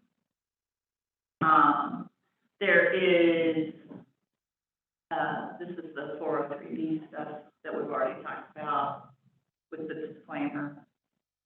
So there are 9 various, in the AICPA, opinion, types of reports. We have gotten, Nicole to type up the ones that are most applicable to us. Again, we'll get that out, right, Aaron, on SharePoint. Some of them have already been done, so we've got quite a few examples. And we have, of course, lots and lots of references of places and things to do. Mainly, your report can't be dated before the date of certification. We would never do that. And you will have to make sure that you perform those 5,500 procedures before you date the report as well. So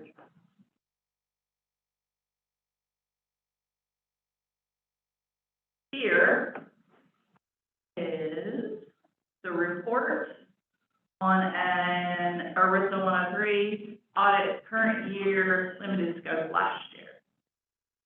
It's like the slide, it starts with the scope, then the opinion, basis, responsibilities of management, also fun, almost page of auditor responsibilities. The other matter on the supplemental schedule, and that could be scheduled if you have prohibited transactions. That doesn't change. You would just put both, identify both schedules here. And then the other matter of our limited scope opinion from the prior year. So that was a very quick and dirty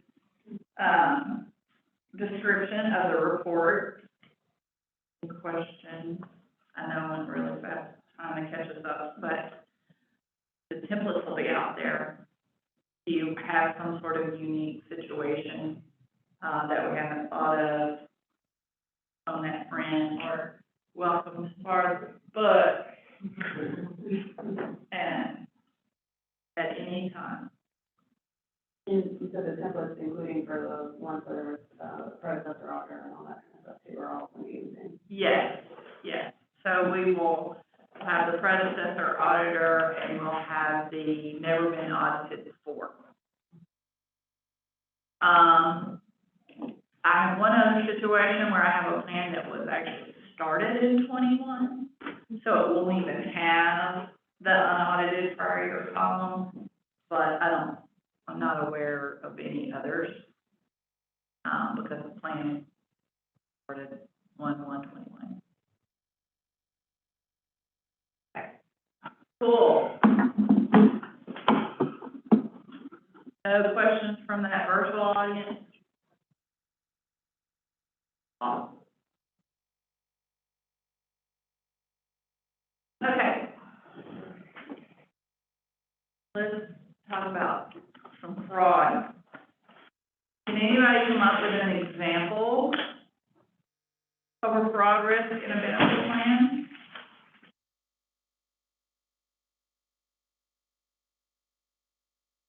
Management over control. Bingo, 2 pieces of bubble gum per client. Anybody know or remember the fraud triangle and what they are? This is a very Carl question. Opportunities, Thank you. rationalization. Yeah. I don't remember that. Process, the ability, right, or ability. Opportunity. For the opportunity, there you go. Sure, but, Maybe. I know. Oh, you already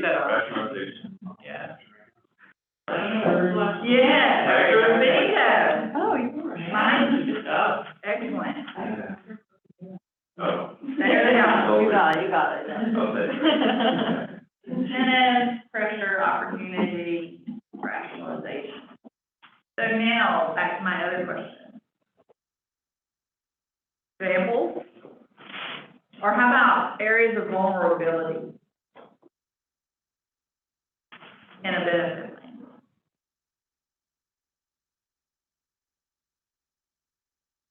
That's an area, that's right. Anywhere where the sponsor is involved, it's not just keeper trust. Maybe like exactly, so that is where I was going. Lack of attention, because they think the CPA is doing it all, or record keeper. Lack of expertise.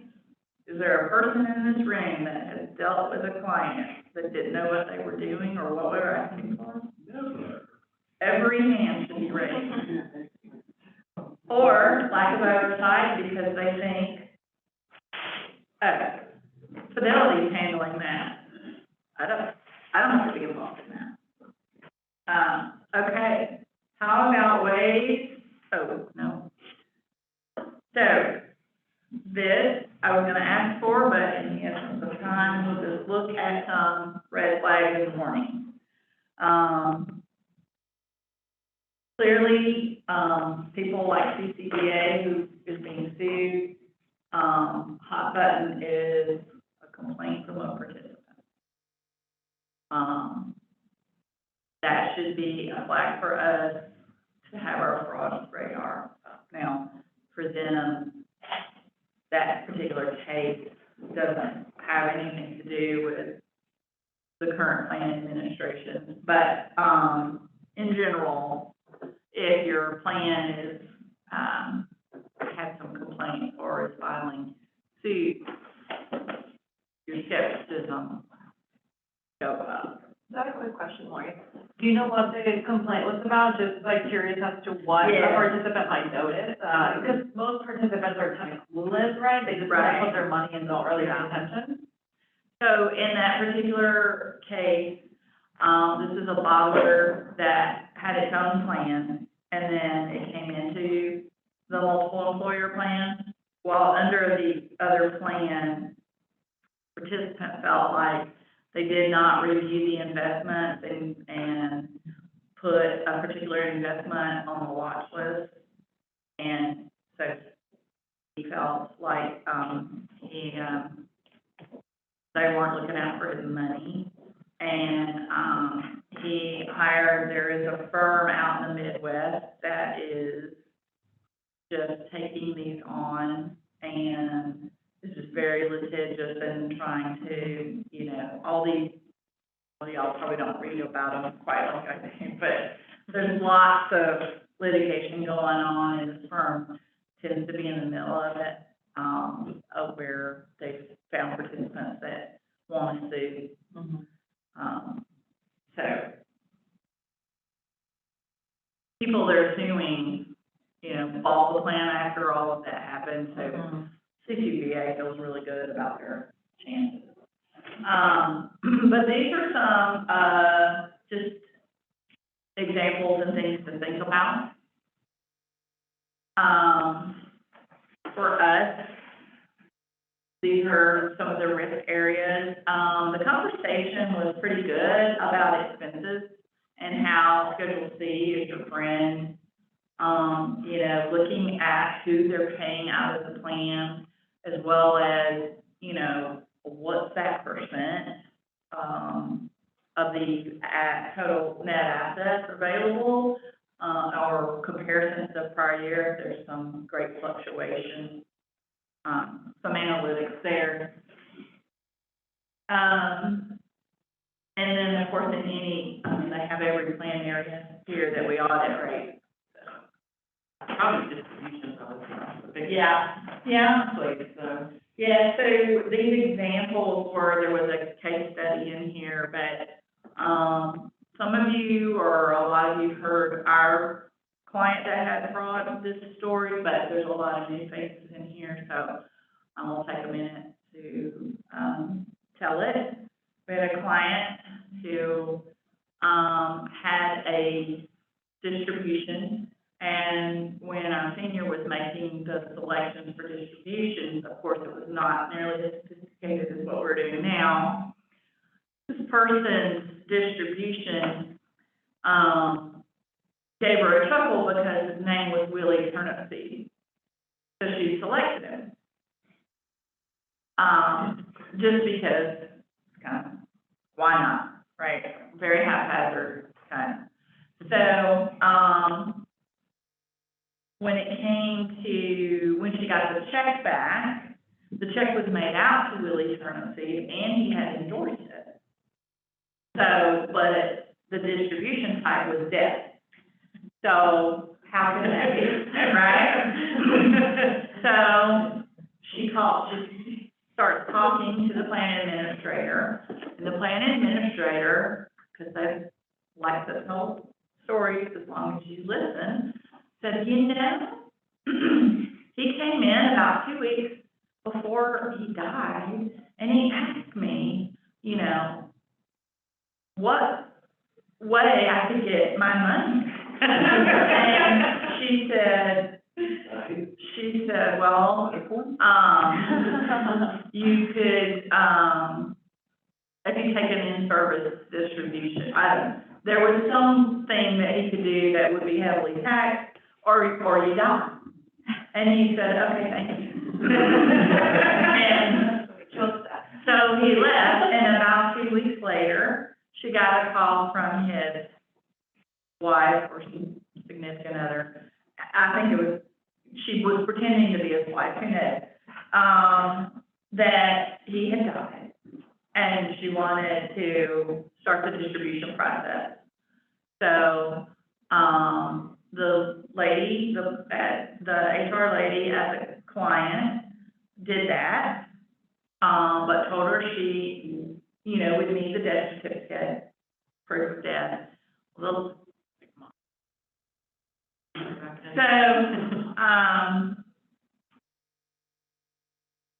So she came in and she sat down beside the HR lady, just boo-hooing, about how she needed the money and blah, blah, blah, blah, blah, and something about paperwork and so forth. And so she initiated the distribution anyway.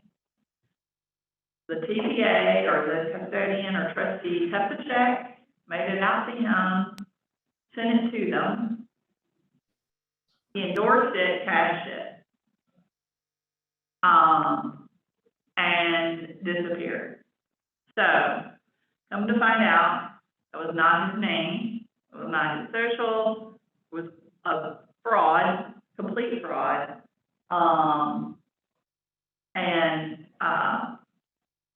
Mistakes all across the board, right? The HR lady should never have done the distribution without the proof of death.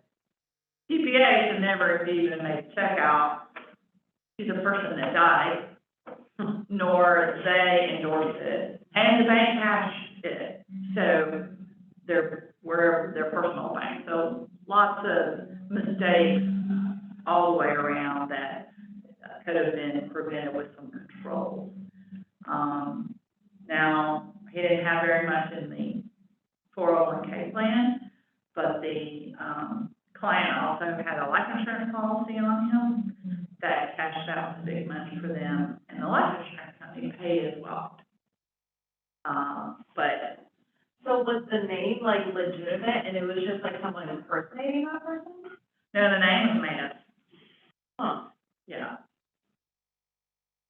And for us, we would have never called it except for it turnip seed and stuff. The moral is, if you're gonna do all that, don't use a ridiculous name. Well, I think, again, Schedule C is your friend in terms of an expense fraud. Making sure our clients have these kind of controls in place.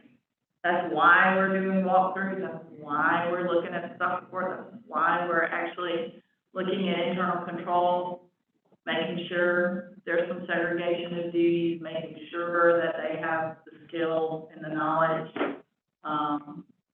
that they are reviewing reports that are coming back from the TPA, and, that they're limiting access. That's why we're asking for screenshots of who has access to the record keeper site and who has access to the payroll. Full circle.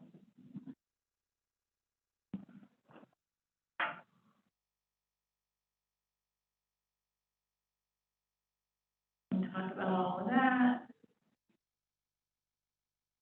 This, I don't think, Aaron and David showed this slide, but Aaron's questions cover these things that the DOL put out about cyber.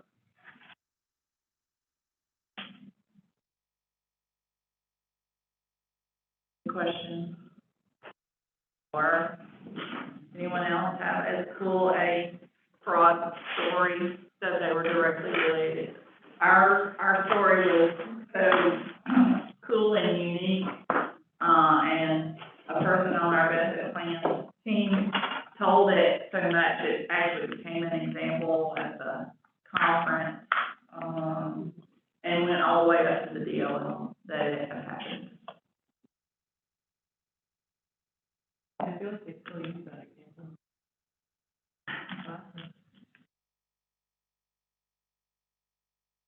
Wherever Willie is now.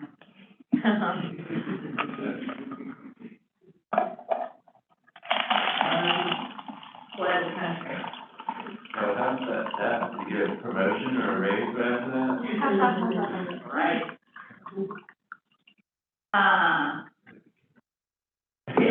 One. So I feel confident we're going to go. The last session, I know, but it's a big one over the template. So, if you want to take a bio break, let's do that. 5 minutes. Yeah, that'll give me a chance to open this document too.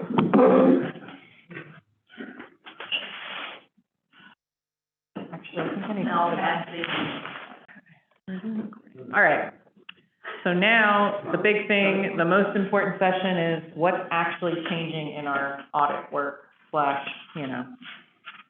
files, the templates. I don't know if anybody's gotten into these files yet since the update's been pushed out, but you will notice there are some new documents. The biggest ones, there's 1091 planning procedures for section 103A3C audits. And then there's a placeholder 1092 for the evaluation of management's assessment of that, which is where that nice little document that Lori showed us this morning will go in that placeholder. The little spreadsheet where we evaluate, the management's evaluation of the certification and whatnot. That'll go there. And then the other big one is 3311. Which is plan provisions assessment. And then 3600 EBP, there really isn't much change here. They just there's now a 3600, like a regular financial statement audit communication with governance planning, and then there's one that they made specifically for EBPs. It's really not different, it's just like a little bit different wording related to plans. And then there's also 9030 EBP and 9050 EBP. Those used to be just 9030 and 9050. So all they've done here is just made specific reportable items, reports, and communication with governance audit findings for EBP.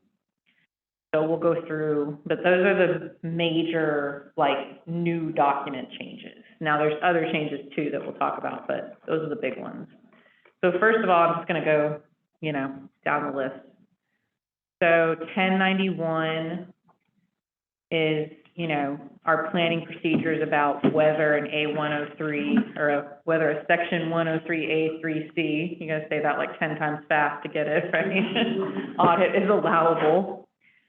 And I guess one thing to note too, David was saying, I should say this, is that they call it SAS 136 throughout. There is no mention of AUC, 703 or whatever.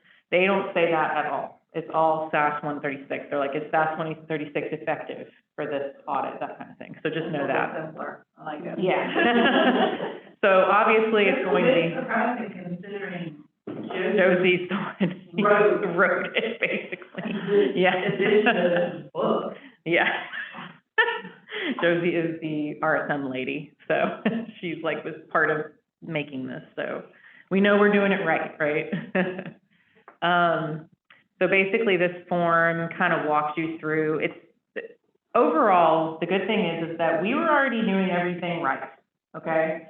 Our audit procedures are not going to change like at all. It's just a matter of we're actually documenting better what we're doing. That's the best way to think of all these changes. So this is basically like, we have to go through and make sure that the certification is good. So therefore we can do a limited scope, and I'm not allowed to say that word anymore, but just so that you understand, right? Before we were doing these limited scope audits, we were not really going through the steps of making sure that that was allowable, right? Like, or we were kind of, but it wasn't really documented. So now there's this whole documentation process of that, you know, it's obtain the evaluation of management's assessments, that it's allowable, which will be at that placeholder. We'll just reference that. That's what this first step is. Obtain the certification. We already do that. Make sure it has all the things, you know, complete and accurate. It's qualified institution, all these things. That'll just be our certification. Identify which investment information is certified. Typically, it's going to be all of it, but there may be situations where maybe it's not all of it. Are there any concerns about whether the certifying entity is qualified? This should 99% of the time be no. We may have some that are weird.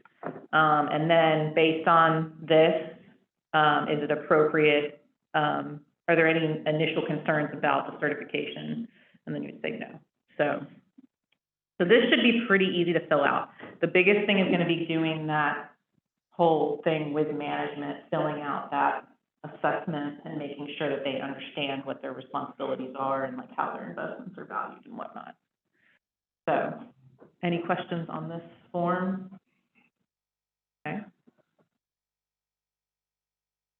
So, and like I said, this is where that nice little spreadsheet will go, that will get out there as a template.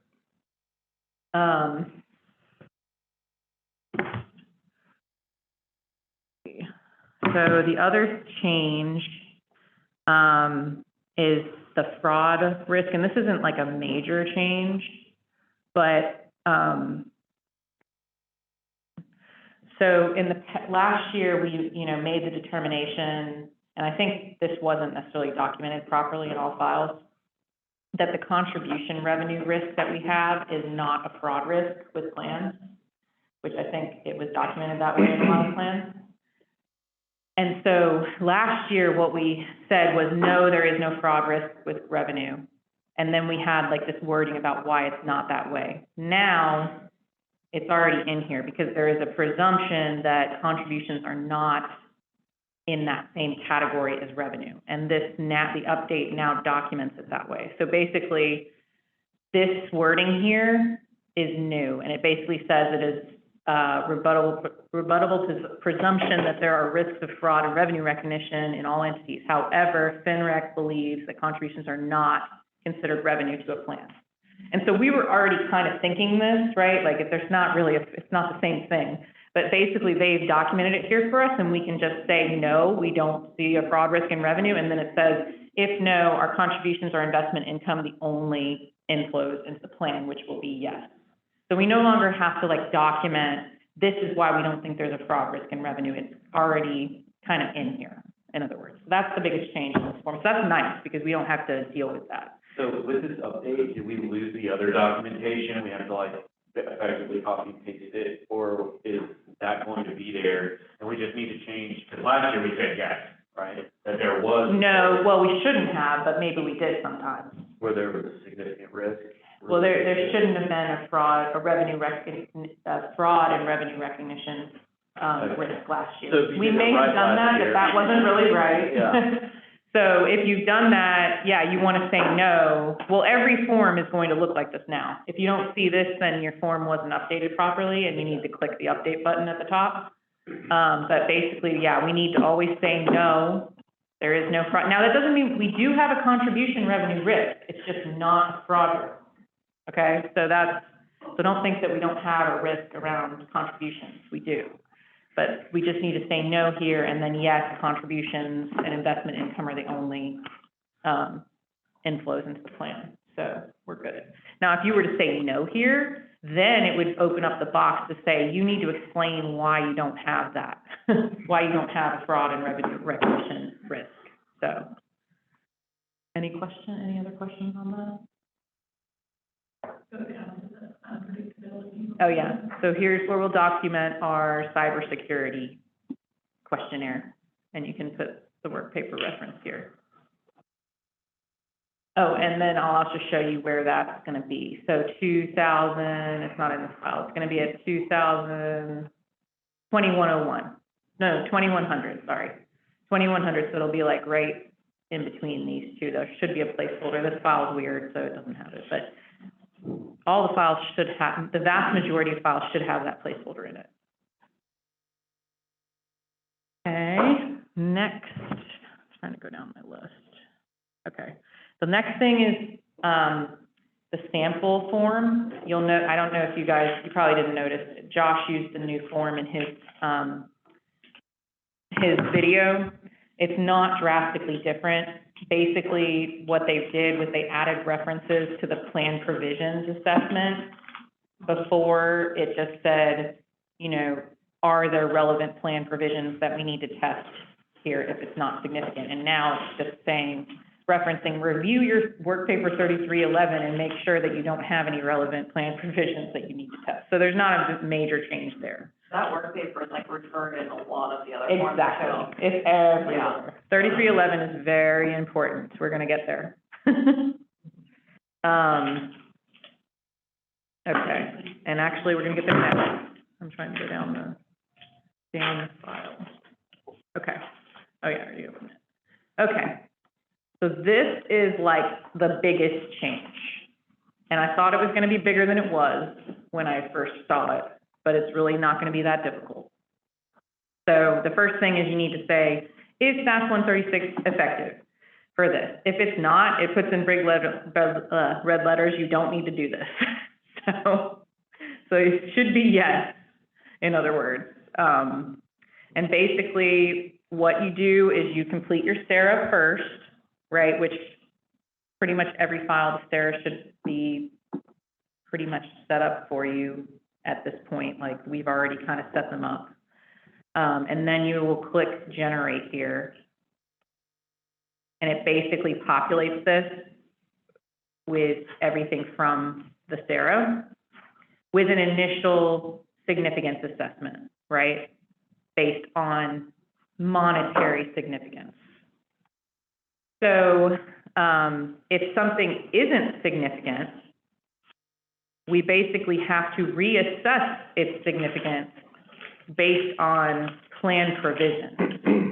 So we were already doing this, right? Last year, there were several areas that were not monetary, like significant from a monetary perspective, and we were overriding that in the SARA and saying, we're still going to test this for compliance, right? Basically, this work paper is walking you through that process that we've already done and making sure that we are addressing all plan provisions. So like, and I guess the other piece to it is that like the SARA doesn't include anything that doesn't have a dollar value. So like it didn't include participant data and eligibility. It didn't include participant equity account allocations or anything else like that. So this has that. So basically, the first things that show up on here are like eligibility testing, right? Which doesn't have a dollar value, so it's definitely not significant. But will we test relevant plan provisions here? And we'll say yes. If this wasn't checked, and by default, these are going to be not checked, right? And so it's going to say relevant plan provisions will not be tested, which would create a problem, right? We would need to say, why are we not testing that? Which this would never happen. Basically, this column about why we're not testing relevant plan provisions, this basically should never have anything in it because we're always going to test. It's going to be extremely rare that we wouldn't test plan provisions. When I first saw this form, I was thinking that this column was going to need to have all of our relevant plan provisions in it. thank goodness I was wrong, because that would be a big pain in the butt, right? To have to type in like everything that we are testing in every area from a plan provision perspective. RSM is taking the stance that we already document all of that at Form 1300. And so therefore, read this big bold, right? Therefore, this column only needs to include relevant plan provisions that may be unique to the plan or result in further customization of the audit program. So we don't need to type in, there's a 6-month eligibility requirement, right? That's a general rule that's already documented at 1300. Now, if they had something weird, what were some of the examples we were talking about when I was talking to you about this the other day? The not auto enroll, That's a typical thing. typical thing. Like, trying to think of something that, I mean, weren't we saying like transfer of assets? I mean, that's- yeah, maybe like a transfer of assets would show up here because like, that wouldn't be, from a monetary perspective, it nets to zero, right? So it wouldn't even show up on your Form 3300. And there's definitely no plan provisions documented at 1300 about what happens when you transfer assets from one TPA to another. Yeah, right? Like so you would need to put that like probably in this other column here or this other category and talk about what are the provisions that you're testing for a transfer of assets. You know, like what are their provisions around, like, for example, like what investment, how the investments are mapped, right? We're going to test to make sure that if someone was in this investment, they went into the correct investment in the new TPA, right? That's part of what we're testing from a plan provision. So that's the kind of thing that we would have to document here. Yeah, I can think of 5 plans I have that are doing that. had during 21 a TPA change. So we've got 2 audit packages, so that transfer would fall here. Right. So like, it's only weird stuff that's going to go in this column. So for the vast majority of our plans, I'm thinking that this column is going to be blank. Let's just put it that way. It's got to be something weird, like a plan of mine came to mind that has very weird contribution provisions around how all that works. So we on that plan, Caitlin, I'm thinking of, you know, a rise up. Yeah, so like we would probably document, here's the provisions that we're testing. I mean, I guess the general rule of thumb is if we've already documented it Form 1300, there's no need to duplicate it here. Let's just think of it that way, right? So general plan provisions are already elsewhere, and we don't need to put it here.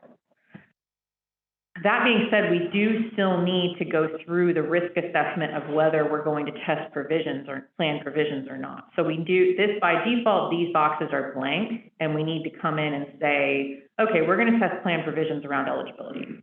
We're going to test plan provisions around notes receivable. We're going to test them around basically everything, except, I mean, the only things that I would think that we would say we're not testing plan provisions is like investments probably, because there's not really plan provisions to test around like investments or like investment income or something like that. Now you will have instances where an area is insignificant, like expenses, for example, right? But we are going to test provisions, right? Which is very simple. We just make sure that they're, you know, paying, we're not actually testing it, we're just making sure that they're not paying anything that's not allowable by the plan, that kind of thing. So, so we will have instances where something's not significant and we're testing it, right? Like notes receivable probably will fall into that category. Now, the one thing I thought about is that the significance assessment may not be fully correct because we've already overridden this stuff in the SARA, right? But we don't have a problem with that, right? So maybe notes receivable aren't significant, but we already overrode it on the SARA, so it shows up as significant on here. That's fine, because we would come back and say it's significant anyways, right? And we would say we're testing plan provisions. So it's kind of irrelevant that we've already overridden it, because it tells you to go and override it anyways. That's what the whole form is for, is if it's insignificant and you say, come in here and do your reassessment of plan provisions, and it's then significant, you go back and you override the SARA to be significant. So it's just walking you through that process. So the reassessment column, do we just like, when do we click that? Because I'm seeing like, sometimes we click it when we're doing the plan provisions, but then I also see it marked off and we don't have it on some, where we don't say that we have to test the provisions. So I guess, when do we click that? So the reassessment column, I'm not sure that, I think that's more so considering like, do we have a significant, you know, now that you're saying that, I don't even know when we would click this. I think it's more so this column. You know what I mean? Like this, I don't think we're gonna be touching the reassessment. We're gonna be basically saying we're testing relevant plan provisions, even if, you know, the notes receivable is insignificant. So, yeah.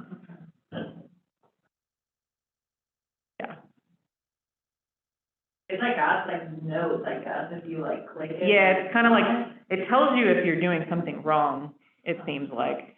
You know what I mean? Like if you're like, well, wait, you already said it was significant, it's like, reassessed as not significant. If it's appropriate, revise the significance assessment and comments in Form 3300. I got it now. But I mean, That's where when you were to like override, the loans because it wasn't significant, like you're reassessing it, now you're saying it's significant, and then you're going to test it. yeah. From a compliance standpoint. So Yeah, if this you- is basically walking you through the process that we already kind of did. Well, yeah, it's basically like saying, don't override the SARA, reassess the section here, and then you're saying you're going to test it from a compliance standpoint here. Yeah. So effectively, I think that this would mean you never should override the SARA. Well, no. Because you have Well, that's assuming that this would update the program. It doesn't, so we do. Go back to the. Exactly, it is. It's telling you to go back and you're supposed to override it, and that's what I'm getting at, is that we've already done that.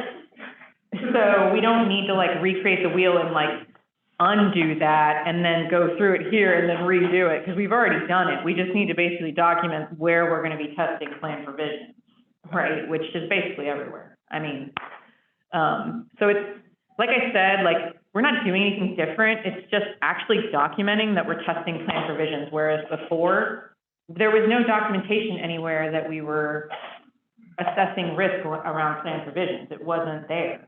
And so now it is all this is. So it's not a big deal. It's just documentation. So it should not be hard to fill this out. Like I said, I thought it was gonna be really hard when I first saw it, and I was like, oh God, this is gonna be a pain. But generally speaking, that plan provision column doesn't need anything in it. So, because it's all referenced back to the 1300, where we already documented all that. So, It is kind of weird that the president of all things, EBP, did not have this in our methodology. already before. Yeah. Yeah. So I guess any questions, because like this is the main thing that's different. It's not hard to fill in though. It's really just that relevant plan provisions testing. It just means that we were already doing this approach. Right, we were already doing this, Yeah. it's just documenting it. In terms of the change, What about it? I mean, I haven't put anything in there yet, but I could put a screenshot, yeah, of what it will generally look like. And then I guess there's also a column here for work paper reference to like the program, which is basically the same as like what we're referencing already with, the SARA.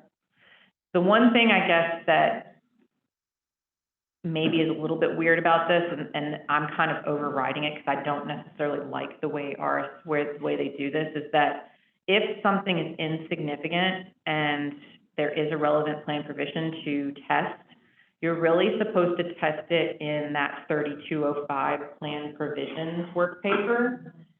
But to me, so, and the steps in there are basically the same as the steps that show up in the audit program. So to me, I'd rather have a notes receivable section in the file and a program for notes receivable, rather than, you know, having to test it all with that 3205 work paper for like, basically like you would have, normally you would have notes receivable there probably, you might have rollovers show up there, but the way that we're doing it is we're just testing it in those audit sections instead. So if you're doing compliance testing for, say, rollovers and notes receivable, aren't they not supposed to show up in that 3205? So they are technically, but we're kind of not doing it that way because we're testing it using the regular audit programs instead. Right, yeah, because I would typically say, yes, we marked it Because significant, we even though it was overwritten, overwritten, but yeah. ultimately we did mark it significant, which Mhm. kind of added that section to Right, the so file. that's what I'm getting at, is that like, for them, if they had an insignificant area that has provisions that we're gonna test, they would test it at 3205. Mm. But we're not doing that, because I'd rather just have a section in the file for notes receivable, because if you don't do it that way, that section gets deleted, and you just test it with Right. the 3205 plan provisions program instead, so. I guess the exception to that would be plan expenses, right? Because we're not Yeah. really, you know. And I'm gonna get to that, because I am seeing issues with this, Okay. generally speaking, so I'll get to that. But I guess any other questions on this? It shouldn't be hard, I guess, is the bottom line. This should be a really easy thing to fill in. Because we were already doing it right. Just think of it that way. Okay. All right, next document is 20. Okay, so 4205 is the next one I was gonna talk about. I don't think I opened that one though. I might.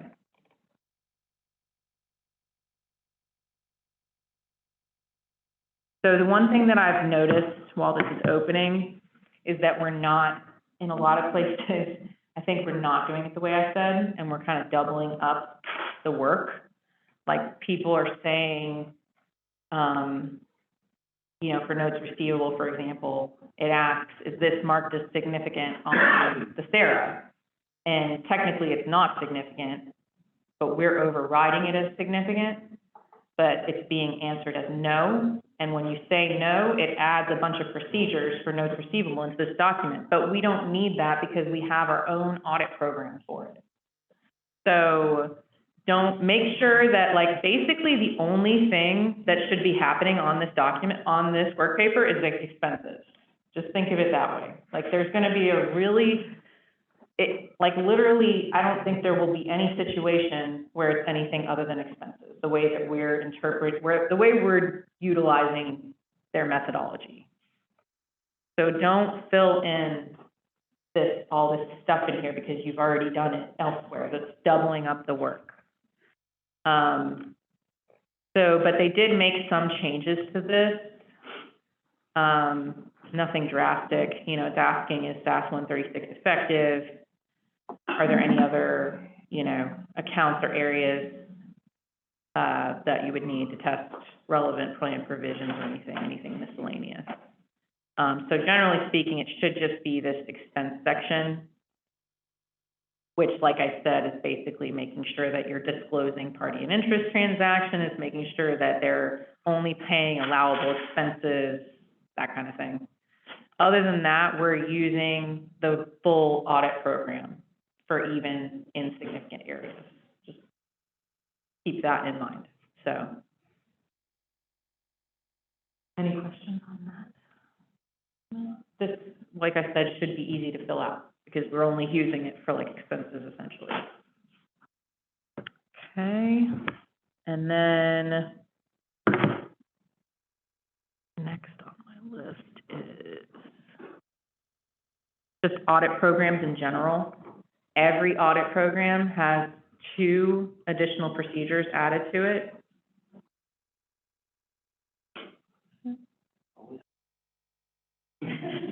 Yeah. Yeah. Yeah. The good thing is that it's just basically, they're just like a reminder.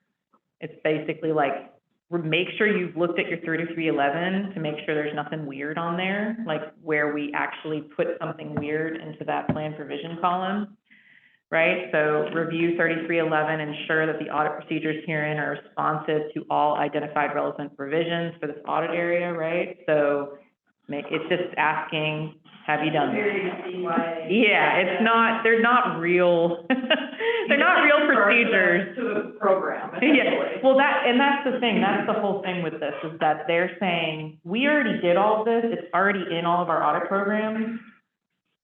We just have to say that we're doing something with that 136, I guess. So, and then the second step is evaluate and document any, so basically it's making you look for reportable items. So make sure that you and then it gives you, the little checkbox to click if there was something wrong. So it's reminding you to look for reportable findings, and making sure that you addressed all planned provisions in your steps in the program. That's it. All the programs will be identical other than that. Okay, the other one that has a change is the 8200, which is the 5500 one. I will say one thing that I've noticed in this update process is that form got deleted some, which it should never be deleted in the EBPs. It is, we do, and I know where this came from because we delete it out of the financial statement audit files, but we do not delete it out of the EBP files. So please don't delete 8200 out of the EBP files because that is where we document our review of the 5500. So make sure that that's in your files. Okay. So this has some new stuff. Generally speaking, it's pretty much the same. We're still just reviewing the 5500. Those 5500 steps are like almost identical, if not exactly the same as they were before. The one thing that's really changing here is that it does ask, are there or should there be ERISA required schedules accompanying the financial statements? And yes, there are. But if we say yes to this, it basically creates all these steps that are similar to why we deleted it out of the financial statement audits. It's basically assuming that they are preparing the financials is kind of what we're deciding on this, because it wants you to like compare it to like their statements and like all this, the stuff, we're preparing it basically, so we don't feel like we have to, it adds like 20 steps that you have to do around the supplemental schedules. So basically what we want to do here is say, even though it is a yes, we do want to say no. And then I just added like a note here that we're preparing them and like there's no need for us to do like 20 steps around it because we're like using the information that they're asking us to compare it to create these schedules. So, so no need to do that. So after you do that and answer all the questions, it basically looks identical to what it did before, just like the 5500 review questions. So nothing drastically different there. Any questions on that one? And it's not the end of the world if you answer the questions, I guess, that are extra busy work, but just know that you don't have to say yes to that. But if you say no, we need to document why. That question probably was answered yes last year. Well, it wasn't there last year. That's the thing. It's really? new. Yeah. Yeah. Because the whole ERISA required schedules thing is kind of a new concept, so it wasn't there before. I mean, there were required schedules, but they didn't call it that, and it wasn't as big of a deal. Let's just put it that way. Okay, last couple of ones. I'm almost done. See what these are called. 90/50. 2030, yeah. Okay, so this is the new reportable item document for EBPs, and the only difference with it is that it gives you this nice little instructions here that explain what a reportable finding is and kind of helps you go through that and make sure that you have everything listed here that you should. So I just wanted to point that out, that if you want to know what a reportable finding is. It gives you nice little instructions here. But other than that, it's like the exact same document. And then finally, the communications with governance audit findings is very, very different. Because obviously this is a huge deal, right? This is like one of the biggest changes that we're now required to, you know, send governance reportable findings in writing, right? Like that was not a requirement before. So, but the good thing is that it's not difficult to fill out. Obviously, you got to say yes to this, that SAS 136 is being adopted. If you say no, you're going to be missing a lot of procedures that are added with that. The form will probably just look like it did last year, kind of thing. So some of this stuff is the same, right? Like our standard communications with governance. This is probably almost identical to what it was last year. Fraud, right? Like if you have fraud, that's the same that it was before. This is new, right? Documents of written communication of reportable findings, right? So basically all these steps will reference our letter, governance letter that we're sending them. So it's not like a big deal. It's not hard. It's just walking you through, making sure that you've done everything you should. It asks if they're required to file 5,500. That's easy to answer. And then I guess if you say yes here, then it adds this step that we have to communicate our responsibility with respect to 5,500, which is in the template, right? Like you don't have to do anything special. That'll be part of the template. Are there any errors, omissions, or inconsistencies related to the required supplemental schedules? You would say no here because we're doing it, right? I don't think there would ever be an instance where we would say yes here because we're the ones doing the supplemental schedules. But if you did say yes there, we would have to let them know that, right? Were there any prohibited transactions identified? If yes, you got to communicate that to them.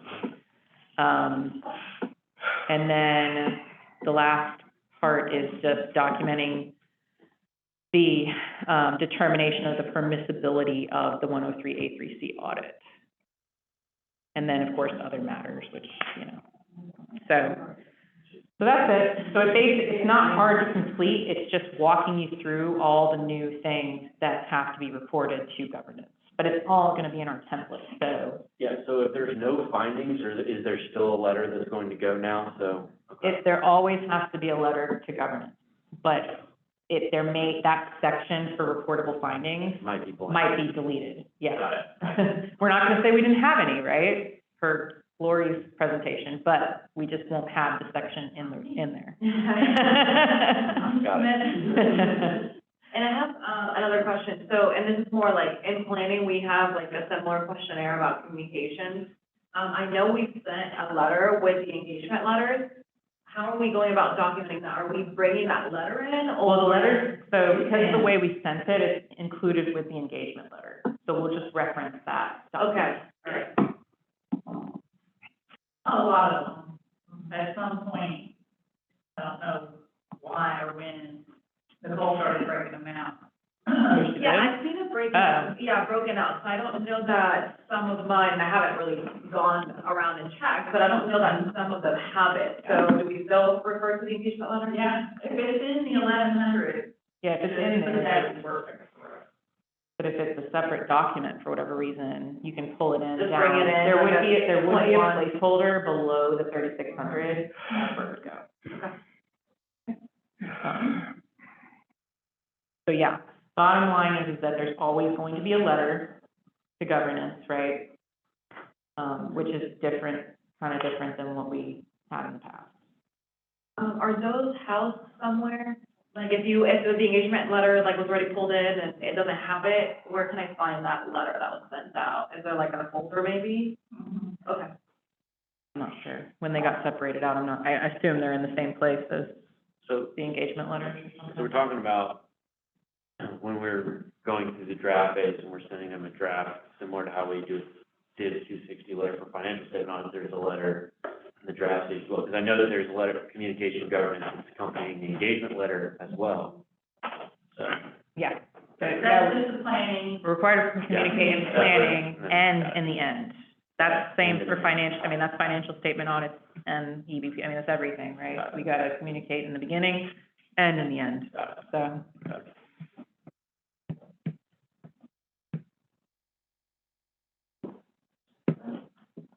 Anything else, any questions in general from today? Not too, only 15 minutes over, right? That's not too bad. Oh, Jeffrey's got one of the 17 members. So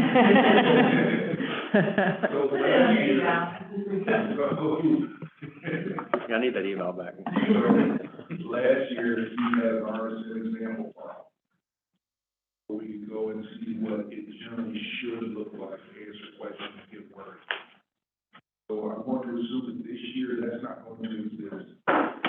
Yeah, I mean, well, it's just these couple of new documents, so it's not, I'm not gonna like make a whole new file for that. Well, your But, file should be rolled with the answers. yeah, but are you talking about these new documents? Yeah. Yeah. Maybe adding like a new tab to the engagement tool with like, these are the 5 new that you have to go back and make sure that they Yeah. were like added in. Well, and I don't know that it's necessary to do it other than the 3311. That's what I was thinking about, putting a screenshot of 3311, what it typically would be filled out like. Yeah. Because the other forms are just like going through the motions, you know, it's not anything crazy. So I don't think, yeah, there won't be a whole new file or anything as an example, for these. I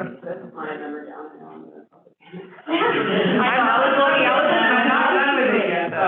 And this is a terrible. This is a terrible example, don't use it, no. Just go to basic.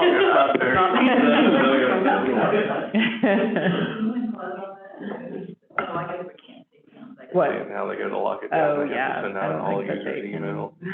Everybody's got a smart sync. So we can, their cameras aren't on, but we can wave to them.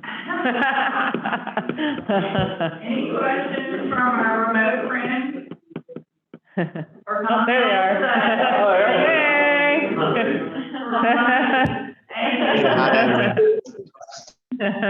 Hey. All right. Any questions from our remote folks? No, I guess, actually, it's a lot of stuff there. So I guess when we will work on it, actually, we might have questions there. But I guess you have got lots of new things and it's new, I guess. We will learn that. Couldn't quite follow that. Yeah, I couldn't quite follow that, Karan. If you want to send me a message about it offline, you can do that. I think they said they were good, but Good. they had Can you hear me? questions, maybe they'll. Yeah, get back to us next week, is that right? Yeah. Okay, good. Yeah, we got it. We got it.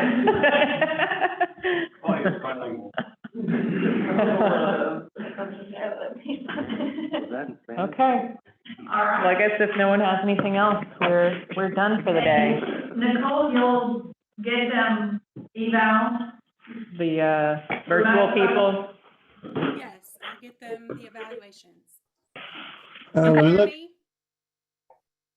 Can you hear me?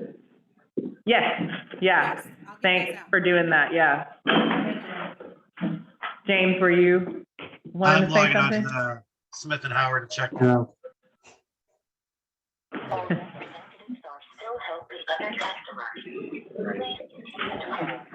No, I don't have it. Okay. All right, well, thanks, guys. Oh, I do have it.